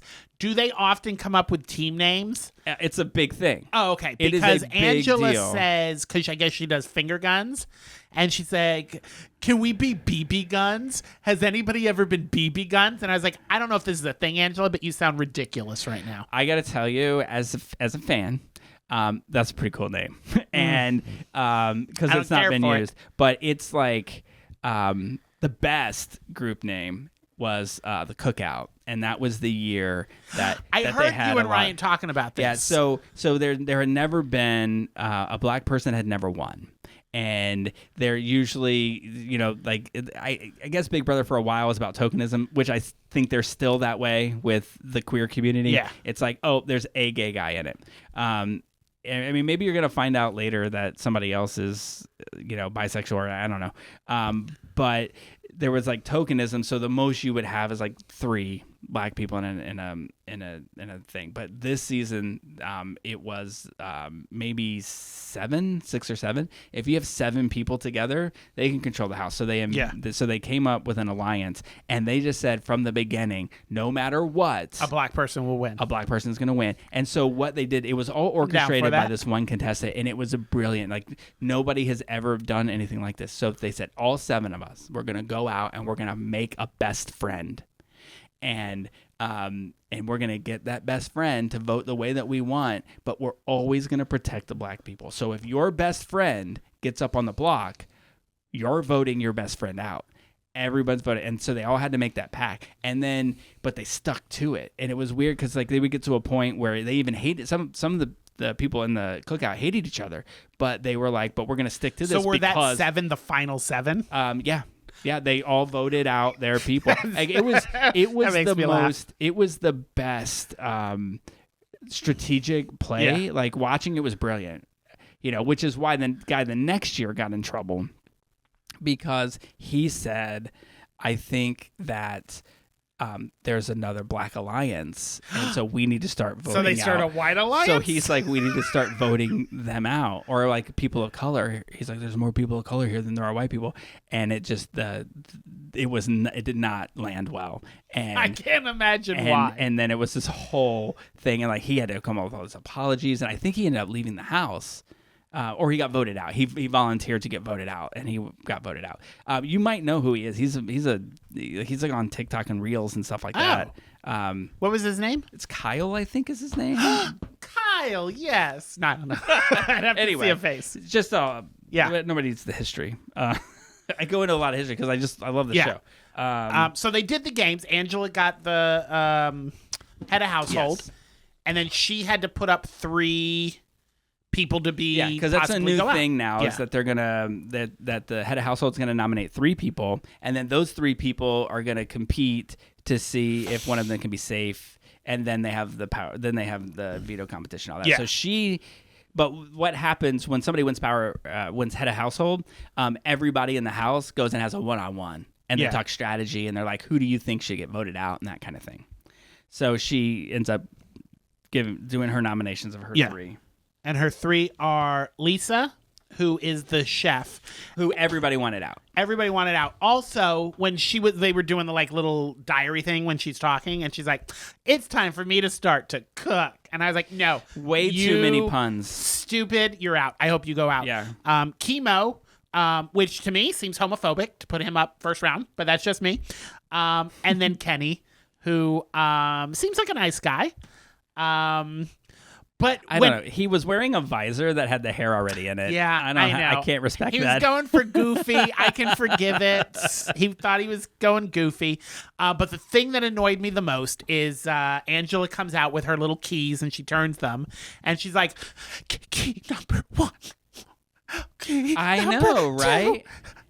I'm sorry I had to nominate. No, you're not, because then they cut you on the chair and you're like, I put 3 people up. I'm at a household. I'm surprised she didn't put Matt up, to be honest with you. So obnoxious. So I'm surprised she didn't put Matt up because like she had one of her crazy things is like she went off about how Matt's so pretty that he's gonna get in the showmance and that and I felt bad for him, right? And I did too. Everybody's she like, seemed like she was just a bully. Everybody's like, but everybody would say like, you're so beautiful, you're so pretty, and he's kind of like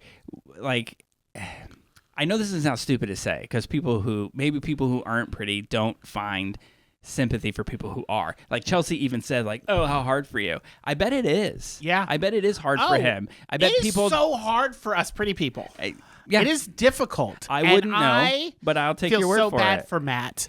Because sometimes people just assume things about you, and it's not right. But in all seriousness, I find that to be like, don't... What do you mean in all seriousness? I'm pretty. Of course you are.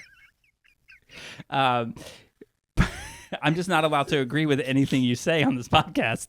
So, but yes, I thought that was a little pushy of her. Like, and don't tell people what. Like, don't pretend like you know what somebody else is going through. Listen to their story and understand. Like, you know, it just makes me crazy because Chelsea was going on about it too. It just made me crazy. I did feel bad for him in that sense. But he did a really stupid thing when you're talking about gameplay in Big Brother. Yes. When you're talking to the head of household, you don't threaten them. Yeah. And he totally threatened her with like, if you put me up, everybody likes me, and I'm going to come back and destroy you.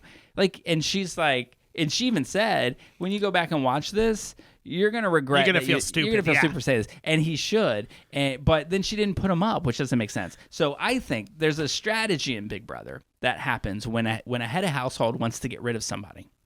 They do what they backdoor them, which means that they don't put them up. And when the veto competition happens, whoever wins, if somebody wins the veto, they tell them use the veto on somebody, and then they pull that person down, and then the head of household puts their real target up. Yeah. And it eliminates their ability to try to save themselves. But isn't America voting who goes up? No. Oh. Only if that girl uses America's power of veto. Okay, that's just for her power. Just for her power. This is so convoluted.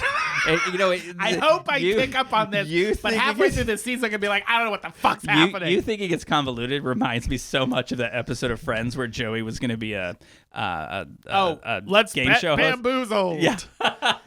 It's like, why all the unnecessary rules? I don't get it, but hopefully I will get it. Season 1, which is super boring, none of this was the case, but they also made them grow their own food, which is really strange. I did, because you've been watching Big Brother for years and years and years, and I've heard you talk about it. So I did go back, because my brother is also a Big Brother fan. I know I liked him. He constantly tells me, you should really watch that and Survivor. He loves both of those. He's like, you should go back and watch them. So I did try watching the first season. It's terrible. And the first season it literally is, let's put these people in a house together. They're going to be cut off from everybody. They grow their own food. All they do is just sit around and talk. There's no like competitions or anything. But I mean, the competitions are to get like groceries and stuff like that. And it was 5 days, 5 hours a week. So I think they learned some things in the next couple of years. So I got like 2 episodes in. I was like, I'm bored with this. I'm not watching this anymore. But it's like, I mean, it's a long time ago. Yeah. Right? It was like 99 or 2000. It was 26 years ago. And so the contestants are not like as... So they do it once a year. As I wouldn't say, I don't want to use the word woke, but I'll say they're not as understanding now. And so when there were black contestants 26 years ago, there was a lot of like racism. Yeah, stuff like the fights about race and stuff like that. From it what was I that recall, way I could be wrong. Early days of Real World. Remember the early days of Real World? Right. There was a lot of a lot of queer conversations about and that's what this acceptance and stuff. then like somebody came out on the show and it was like a big deal. Yeah. You know, and that's what the first season was. It was basically Real World, but you can vote people out and you got to grow your own food. Sounds awful. Anyway, I hope this turns out to be a better season. I cannot wait until the next episode, because that's when it's going to get, because they allude to a fight. And like I said, I've already seen the fight because I have to go on and watch it. And people online will post clips of the live feeds, and it's delicious. It is a meltdown of meltdowns. Well, I look forward to seeing what happens. And we will continue to talk about this every week until the season ends, or they get rid of all the gays, or Jeremy gets bored of it. Either one of those two. So and we won't take up so much time next time, because really, you know, when you have to go through who all 16 people are, it's going to take up a lot of time here. So it'll get easier. It'll get faster as we go along. So then we decided we were going to watch a movie. Yes. So last week it opened in LA and New York, but it opened nationwide this past weekend. So we went and saw the film National Anthem, which was actually came out last year, was making the the film festivals. Thank you. That's the word I was looking for. The festival circuits, and then got picked up because it played at South by Southwest in March of 2023. and didn't get released until this week. That makes sense when I was trying to find it. First of all, trying to find a movie called National Anthem in a Google search is terrible, especially since that girl just sang the worst National Anthem ever. Every time I search for her, all I find is her video. She went to rehab. I heard. She's my sister. So, it played at South by Southwest in March. Solidarity. TIFF in September 2023, and then finally got picked up and distributed by LD Entertainment. National Anthem is an American drama film. Are you reading this off of Wikipedia? Yeah. I just want to let everybody know, we have to read this off of Wikipedia. It's impossible to take notes when you go to a movie theater to see a movie. So as soon as I got out of the theater and I got home, I started jotting notes down because I forgot to bring a little notepad. I was going to bring a little notepad and like write in the dark, but I forgot it. So I jotted down some notes. So I think I remember most of the film. I sat in the back row and I took notes on my phone. I was like, I sorry, done Jen. that. So I always get in the back row. And I knew it was like an indie film, so it wasn't going to be packed. So Luke Guilford is the writer-director of this movie. It's his first film. Certain aspects of it, you could tell it was a first film. But it's about this guy, 21-year-old named Dylan, who is played by Charlie Plummer. Charlie Plummer, who was not the actor I thought of. I thought that was the kid who was on Perks of Being a Wallflower. But do you know who Charlie Plummer is? Remember that movie that came out a couple of years ago, At the End of the World, I think is what it was called. It was the one with Kevin Spacey, and then when all that shit happened with Kevin Spacey, they removed him from the film and then reshot. And Christopher Plummer came in. Christopher Plummer. Charlie Plummer played the grandson who got kidnapped. Oh. Yeah. I didn't know that. So that's the only thing I've seen. I recognize. I mean, he was in shows that I've seen. Like he was in like Person of Interest, but I wouldn't remember the single episode he was in. Yeah. So he's a 21-year-old living in New Mexico, and he works as a construction worker, Like a day worker. A day worker. Yeah. Is that what they call him? Where you line up at the At a bus stop at a somewhere. bus stop or a hardware store or something, and then they pull up in a pickup truck, and they're like, "Hey, hop in." And then he gets picked up to go work at this LGBTQ ranch By Pepe. Can I just say, Pepe is so hot. Pepe. He is gorgeous. Did you write down his name? Because I wrote it down. Yeah, his name is Rene Rosado. Okay. He was in Major Crimes. He played okay, so Major Crimes, there was a kid in there that was like a former sex worker who witnessed a crime and then was adopted. What show is this? Major Crimes. It's the spinoff of The Closer. So he started off in The Closer, and then it went to this. So that kid that's in that came out in later seasons and started dating somebody, and this is who he was dating. Yeah, definitely a very good looking man. He is a very good looking man. I know that, like, particularly if you watch this movie, people were like, "Oh, Charlie Plummer is so hot." Pepe. Good Lord. Yeah. He's gorgeous. So the movie starts out, Dylan is working odd jobs. He does construction and stuff. And he lives at home with his little brother, Cassidy, played by Joey DeLeon, and his mom, Fiona, played by Robin Lively, who is a recovering alcoholic falling off the wagon. Sometimes she's recovering, sometimes she's not. She's having trouble with alcohol, maybe drugs. Yeah. I felt like Ross and Monica's mother there. Drugs. You stayed with him through the drug years. So he's trying to save up money to buy an RV so he can hit the road. He wants to go explore America.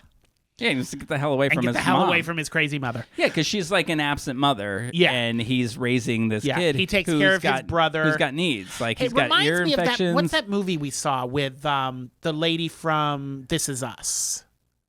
Oh, right. She's got the two kids, and she's got an alcohol problem. Did we watch that? Yeah. Or did we talk about watching it? No, we watched it.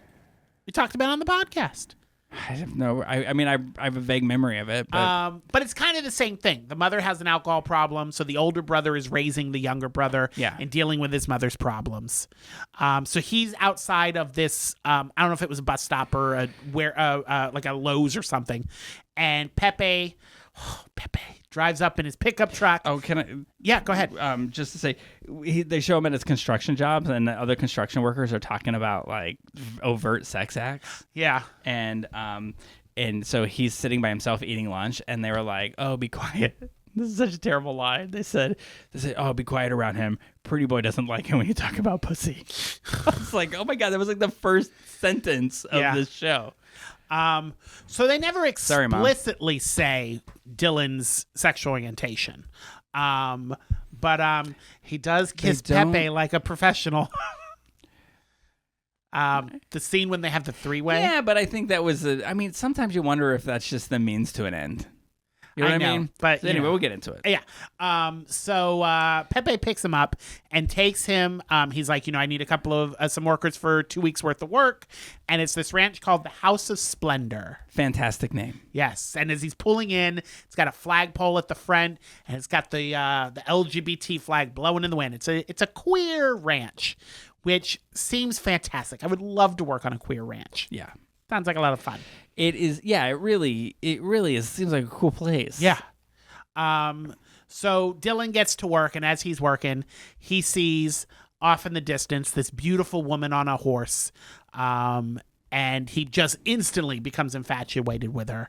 And that is Skye, who is a trans woman who is Pepe's partner, and played by Eve Lindley. Yes, Lindley, and Skye and Pepe have an open relationship, so Skye is free to explore any physical connections she wants. However, it's just for play. How do you feel Eve did in acting in this overall thing? Like her as a character, as an actress playing this role, how do you think she did? I thought she did fine. I think she did really good, and I just wanted to point it out, Hollywood. This is what happens when you put a trans woman in a trans role. She reminded me was a lot great. Did you ever see Eternal Sunshine of the Spotless Mind? No. Oh my God, you need to see that movie. So good. She reminds me of the Kate Winslet character. Like just free-spirited. Who else is in that? Jim Carrey, Kirsten Dunst, Elijah Wood. Oh, it's a Jim Mark Carrey Ruffalo, one. It's not. Tom Woodward. It doesn't involve. Who did I think it involved? No, never mind. I was thinking the other one that says a similar title, I feel like, with Bradley Cooper. I don't know which one. Yeah. Silver Linings Playbook. Oh, Oh, same. no, different movie. Eternal Sunshine is an amazing movie. You should see it. I think you'd love it. Really? Yeah, it's so good. Jim Carrey, it's in the not too distant future where they've developed technology where they can erase memories to help you get over people. So Jim Carrey goes to have his memories erased from his ex-girlfriend, Kate Winslet, so he can stop hurting. And it is so good because in his brain, he realizes he doesn't want to forget her while he's under. So in his mind, he's trying to hide the memory of her so he can remember her when he wakes up. Huh. Such an amazing movie. Anyway, different movie. So Dylan becomes infatuated with Skye. He's like watching her and everything.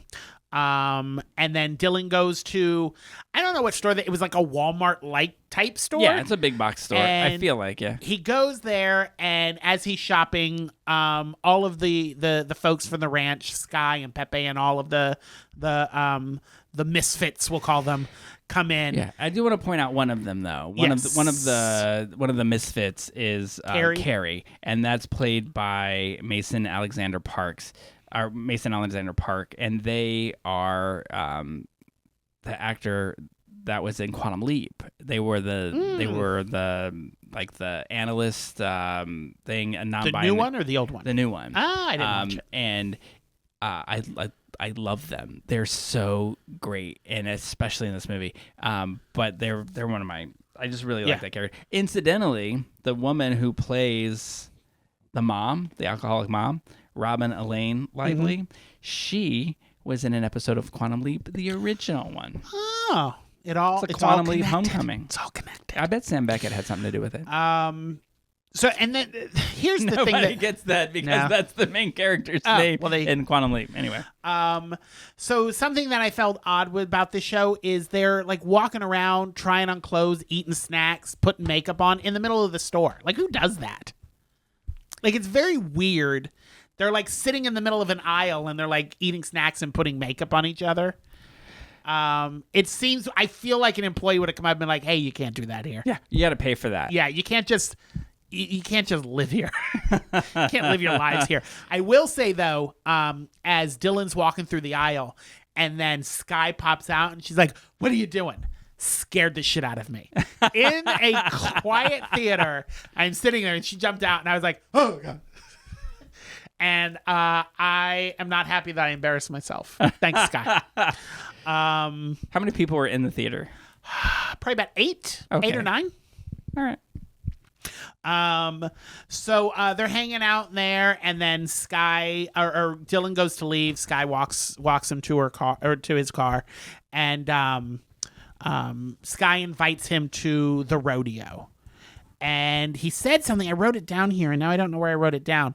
But Sky said a line that I thought was really interesting, because he's like, "What? Why do you want to hang out with me? I'm boring." He says this. I wrote it down verbatim because I love it. I really like that line. He's like, "Why do you want to hang around?" And she's, "Why do you want me to come with you?" And she says, "Because you seem like fun." And he said, "I'm pretty boring." And she said, "I don't think you're boring. You just haven't met your people yet." Yeah. I was like, "What a great line." Yeah, I really like that line. So she invites him to the rodeo, and it is an LGBT rodeo. It's all gays everywhere, queers. I haven't heard much about gay rodeo recently, but when I first started working at Watermark, it was a big deal. I mean, there was a huge rodeo that happened in Fort Lauderdale, and they were advertised with us, and it was a pretty big deal. Yeah, this was inspired because Luke Guilford, who's the writer-director, went to a queer rodeo. And it inspired him to write this movie. And the name of that rodeo is... I didn't have that written down either. I had it here. Anyway, it's a gay rodeo. There's a gay rodeo association. Yeah. And they put on gay rodeos across the country. So he was inspired to write this movie by that. And so they go, and Dylan's just getting close with the group. He's hanging out at the ranch all the time. Is this the one where they just watched, or did they participate in this? No, they one? participated in the first one. Yeah. Is this the one where they did the thing where they had to put underwear on the goats? No. That was the next rodeo. Okay, well, so the first rodeo forget I said is anything. We'll talk about it later. Dylan rides his first bull. Right. Pepe rides a bull. Sky does the riding of the horse. That could be the name of a movie of its own, or a children's book. Pepe rides a bull. Pepe. Oh, Pepe. And your bull. Sorry. Got warm in here. So Dylan's hanging out with them, getting really good. He's discovering these are my people. Take a sip. And so then they go out and they do shrooms. They make shroom tea. They do. And Dylan's like, "Oh, this tastes weird." And Sky's like, "Yeah, it's shrooms. Just drink it, and it's an acquired taste. You'll get used to it." How interesting to just see this thing where like somebody's around a bunch of strangers. They kind of knows them, but they're saying like, let's do these psychedelic drugs together. And like, you don't know what it's going to do to you, but to have to say, all right, I guess I'm going to trust all of these people I don't know and just do this without knowing what's going to happen to me. I find that fascinating. You've never done that before? I'm going to plead the fifth. Come on, we've all hit up Grindr or I do know people Adam for Adam and gone to a house, and they're like, "Hey, try this," and then by the end of the night, you're in a three-way. I do know people that listen to this podcast that probably don't want to hear these kind of things, but I will say this: I wrote a one-act show once, and I wanted this guy that I was dating to read it. Yeah, he wouldn't read it. He also liked to do things that people in shows like this would do. And so I made an agreement that said, I will hang out with you and your friends in full capacity. Not what happens later in this movie, but just having an extracurricular good time if you'll read the show. And so that's what we did. So yeah, I mean, I know exactly what this kid was going through. Yeah. Because I've been through it. Good times. So he does the shrooms. They were certainly interesting times. And the group starts to get very touchy, feely. Ooh, a little snuggly, a little cuddly. And then Sky, Dylan, and Pepe engage in a three-way. And good God, is Pepe gorgeous. You think he's gorgeous with his clothes on. Wait till he takes his clothes off. I think he's got a cute face, but he's a little too muscular for my taste. Oh, no. Oh. But he's got a good body. Yeah. The only thing that I could write down about the last 2 minutes that you've talked about this movie is that a dirt mushroom orgy does not sound fun. You and I differ greatly. It was dirt. That looked so much fun. It was a dirt mushroom orgy. Yeah, it was. Ugh. It's dirty. It's only when anytime anybody tells me they're going to a music festival, I feel like that's what happens. Oh, yeah. That's what I assume Coachella's like. I just assume. Burning Man. Except for that's that one time when everybody gets stuck, it was a mud mushroom orgy. Yeah. Well, sometimes it gets a little wet. So they have this, thrice thruple. And Pepe the next day. Immediately. Yeah. When it was done, and Pepe was like. Something we should mention, they mentioned earlier, is that Sky mentions that Pepe had a little bit of a crush on Dylan. Yeah. He's like, I think he has a little bit of a crush on you. And I think part of this maybe derives from the fact that Dylan was more interested in Sky. And that Sky was very interested. Sky was very interested in Dylan. I think Pepe started to be like, oh, I brought you here to fondle over me, and now you're fondling over my wife or girlfriend. I don't know if they're married. So through the rest of the movie, Pepe starts to do these things like, not like outwardly like you need to get the hell out of here, but like when they're laying in bed together, Dylan puts his arm around both of them, and Pepe kind of nudges his arm off of them. Pepe mentions at one point, this is a really great place, isn't it? He's like, yeah. Dylan's like, I like this place. He goes, well, you can't stay here forever. Yeah. Just kind of, little subtle hints of, yeah. I'm glad you're finding yourself, but you're going to have to leave eventually. Yeah. Which is nice because then it kind of forced Sky's hand to say to him, you need to know that this is just for fun. Yeah. I'm with Pepe. Yeah. Like they have an open relationship, but she's, Yeah. So they end up going to another rodeo, kind of festival rodeo thing. And they pick up Dylan's little brother and take him, and they're having a good time. And did we just skip the fact that at the first rodeo, Dylan did drag? No, that was at this. Oh, That's the festival, yeah. Spoiler. So they come in and they're looking at like the different booths, and his little brother finds a little cowboy hat and a little red dress, and he's like, I like this. And Dylan's like, yo, you want to wear it? And he's like, yeah, I want to wear this. So he's like, okay, let's buy it for you.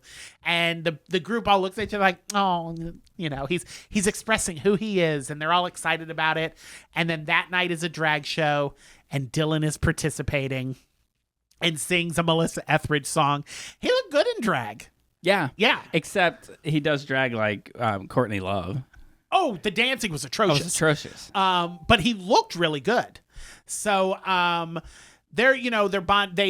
Sky and Dylan go off before the drag show, go off into a barn and do it. And that's when Sky's like, listen, I just want you to know, this is just for fun. I'm not leaving Pepe for you. And he's like, oh, no, I get it. But he doesn't get it. That sex scene was the moment that I learned that Sky was a trans woman. Oh, really? I did not know until that point. Because then I was like, what are they doing? Yeah, because at first I didn't know which position they were in, but then Sky took the lead, if you know what I mean. Yeah. I think you all know what I mean. But yeah, then I was like, Sky was okay. the top. Yeah, so Sky we're was like, the top. Right on. So they have a good time. They go to drop them back off at Dylan and Cassidy back at the house, and his mom's there, and she's like, where were you? Why is my son in a dress? And she's just like being totally homophobic and transphobic. So then they're like, you're a crazy drunk woman. So they get back in the car and they go back to the ranch. But they discover in this little scene that she has stolen all of the RV money. Yes, most of it. She didn't steal all of it. Yeah, she does say. She says, I didn't take it all. But she didn't tell him where the box was at. So wherever the rest of the money is, she didn't tell him where it is.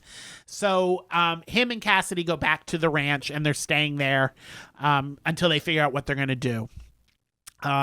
He tried calling his mom a couple of times. She doesn't answer the phone. So at this point in the movie, Carrie really latches on to Dylan and kind of becomes a mentor. I could watch for an him. entire show with Carrie mentoring young gay people. Yeah. I just love Carrie in this movie.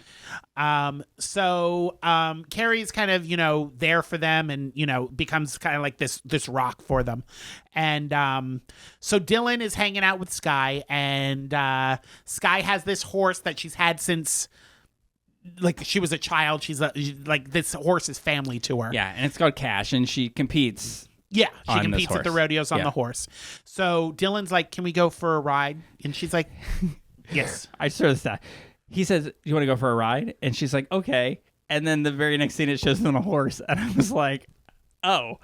Oh, did you think he meant a car yeah. or a sex? I thought they were going to or- drive around somewhere, and I was like, "Oh, he meant on a horse." So they're riding, because this is in New Mexico, so they're riding through the desert in New Mexico. And they stop at a rock and they're just relaxing. And Skye's like, "Well, we should be heading back." And Dylan's like, No, just stay here with me. You kind of get the feeling that Dylan's trying to show Skye why Skye should be with him. And he's like, No, let's just stay a little longer. Let's stay a little longer. So they end up staying longer, which leads to them going home in the dark in the middle of a thunderstorm. Right. And it's pouring down rain, and they're dragging the horse along. Lightning and thunder strike, and Cash gets spooked and takes off. So Skye's like, "Run and get Pepe. Tell him, the horse is loose." So they come running back with Pepe. Dylan comes running back with Pepe, and there's Cash laid down on the ground. They got tangled up in barbed wire on a fence, and they're dying. And Skye is petting her. It was so sad. It was very sad. Yeah. Yeah.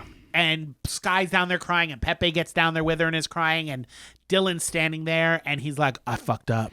In his head, he's Well, just you thinking, know what I really appreciate about this movie is he realized that he really messed up and that he was no longer needed in that situation, Yeah. and he just walked away. and he walked away. Yeah, he didn't try to make it about him or Right. kind of insert himself into the situation. He's like, He "Hey, just this said, is between these them." two people need to be with their horse, and I Yeah. need to get out of here.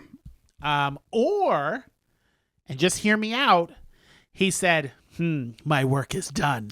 Because he really hated the horse. You're a dark, dark man. But he goes back to the house and he's smoking what at first I thought was a cigarette, but turns out was a joint. So he's sitting there getting high. And My second favorite line in this, Yes. my second favorite line in the movie comes at this moment because he's smoking this joint, and Carrie comes and sits next to him, and they're having a conversation. And what's his name? Casey. The Carrie. the- Dylan. What Dylan is so upset about. How did you forget that name? I know. What Dylan's so upset about is that he is like he says, "I no longer belong here." Yeah. And then Carrie says this because I love it. And she said, they said, "You're wrong. You think it's supposed to be bigger or better, but it's just me telling you you belong." Yeah. And I was like, "Oh God, it's so good. The writing is so good." I have known so many people who are looking for those big signs. Yeah. And most of life does not come in big signs. It comes because someone sat down to you and told you belong. Yeah. So Carrie gives a really good speech to Dylan. Dylan gets Casey up and gets him ready, and Casey takes them back home. And they go in, and the mother gives them a big hug. And she's like, "I'm sorry for what I did." And they all hug and have a big emotional family moment. And then we kind of, fast forward. Dylan is working again, little odd jobs, saving up his money. And he gets ready to buy an RV, and his mother comes over and gives him another lump of cash and is like, "Hey, put this towards your RV." And then he goes, and this old guy, he buys this RV from an old guy who tells him, "Listen, don't just park this in your driveway and leave it there. Go see." Which go I see thought the was country with another it. Yeah, really I thought that was so odd, profound. touching, Yeah. profound moment. And It's like, I'll sell you this, but don't just park in your driveway. You go do something with it. But in that one sentence, like, you learn so much about that guy. Yeah.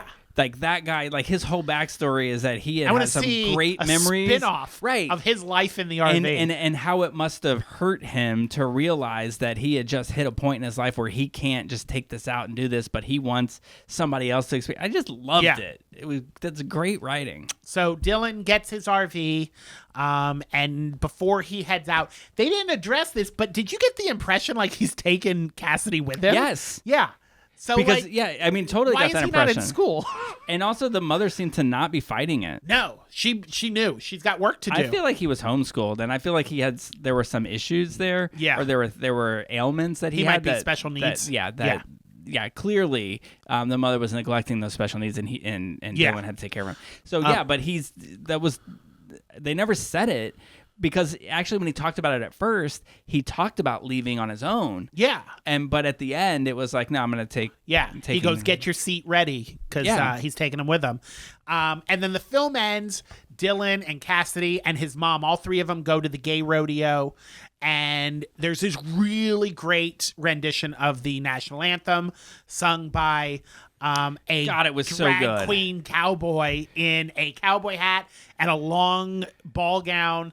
We need more of that. Yes, it was amazing. And then Dylan sees Sky there. They hug, and then Sky leaves. And they do that thing like they did at the end of Call Me By Your Name, where they just focus on the face, and you can see the tears welling up and the emotion welling up, and then cut to credits. I thought it was a really good, touching, if not drawn out, slow moving in some spots, really good movie. Yeah, it was. I mean, it was slow moving. Yeah. But when you say like it was a film festival thing and that it's an indie film and stuff, you come to expect that. It has independent film vibes all over. Yeah, it. all over it. But having said that, it was so. It was so slow though at points. Like it was just kind of like where people just weren't picking up cues. It's like somebody would say a word and like a couple seconds would go by before somebody else would say their next line. But the most dramatic part of this, I don't know if you noticed this, but as soon as the credits started rolling, the music was so insanely loud and dramatic that it was jarring. It's interesting because it was like the music started and then everybody was just sitting there, and I was thinking to myself, this ain't a damn Marvel movie. There's going to be nothing at the end of the credits. So I stood up and had to like make my way through the people in my crowd. I'm like, what are we doing? Get up, go live your lives, go. How did we have the same experience? It was so weird. So, I mean, I stood up because the credits were rolling. I stood up. Jen was still sitting in the seat. And I looked what at are her. you doing? I looked at her and I said, "What, do you get extra credit if you stay and watch the whole credits? I'm out of here." And I just walked away and left. So then, she was like the last person out of the theater. But I also left Twisters early too. Yeah. Because there wasn't enough time to get to the next movie, and I was just kind of like, oh, I gotcha. And so it was like right at the end, and I was like, this movie's so predictable. I'm pretty sure I know what's gonna happen. So I just got up and left. I haven't confirmed yet, so I missed like the last 2 minutes of that movie. Oh, yeah. But I'm sure I know how it ended. But anyway, I thought it was really good. And I feel like talking about it, I liked it more than I thought I did when I saw it. So I'm going to go 2.5 grapes on it. I really liked it. I'll go 2.5 also. What I really like about this is there's some very dramatic, tragic parts in it. Obviously, the horse dies in it. But the entire story is not rooted in a queer character's trauma. Yeah, it's not. It's a love story. I mean, definitely the kid's life sucks. Yeah. But it's not like nobody is the way they are because of murder and rape and assault. Yeah. And it's not rooted in the trauma of their identity. And it's not a traditional path, I think, like for like mainstream America, but it is also not a deviant path. Yeah. I really like the way the story was told. Yeah. And I just want to say this to Mason Alexander Park, who I know is listening.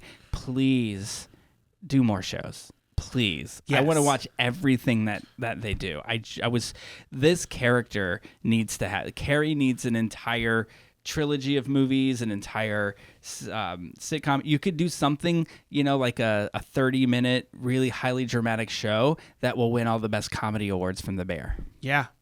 And I will say, Renee Rosado, if you are listening, I love you. I love you. I love you. I love you. Call me. All right. So what do you think, Rotten Tomatoes?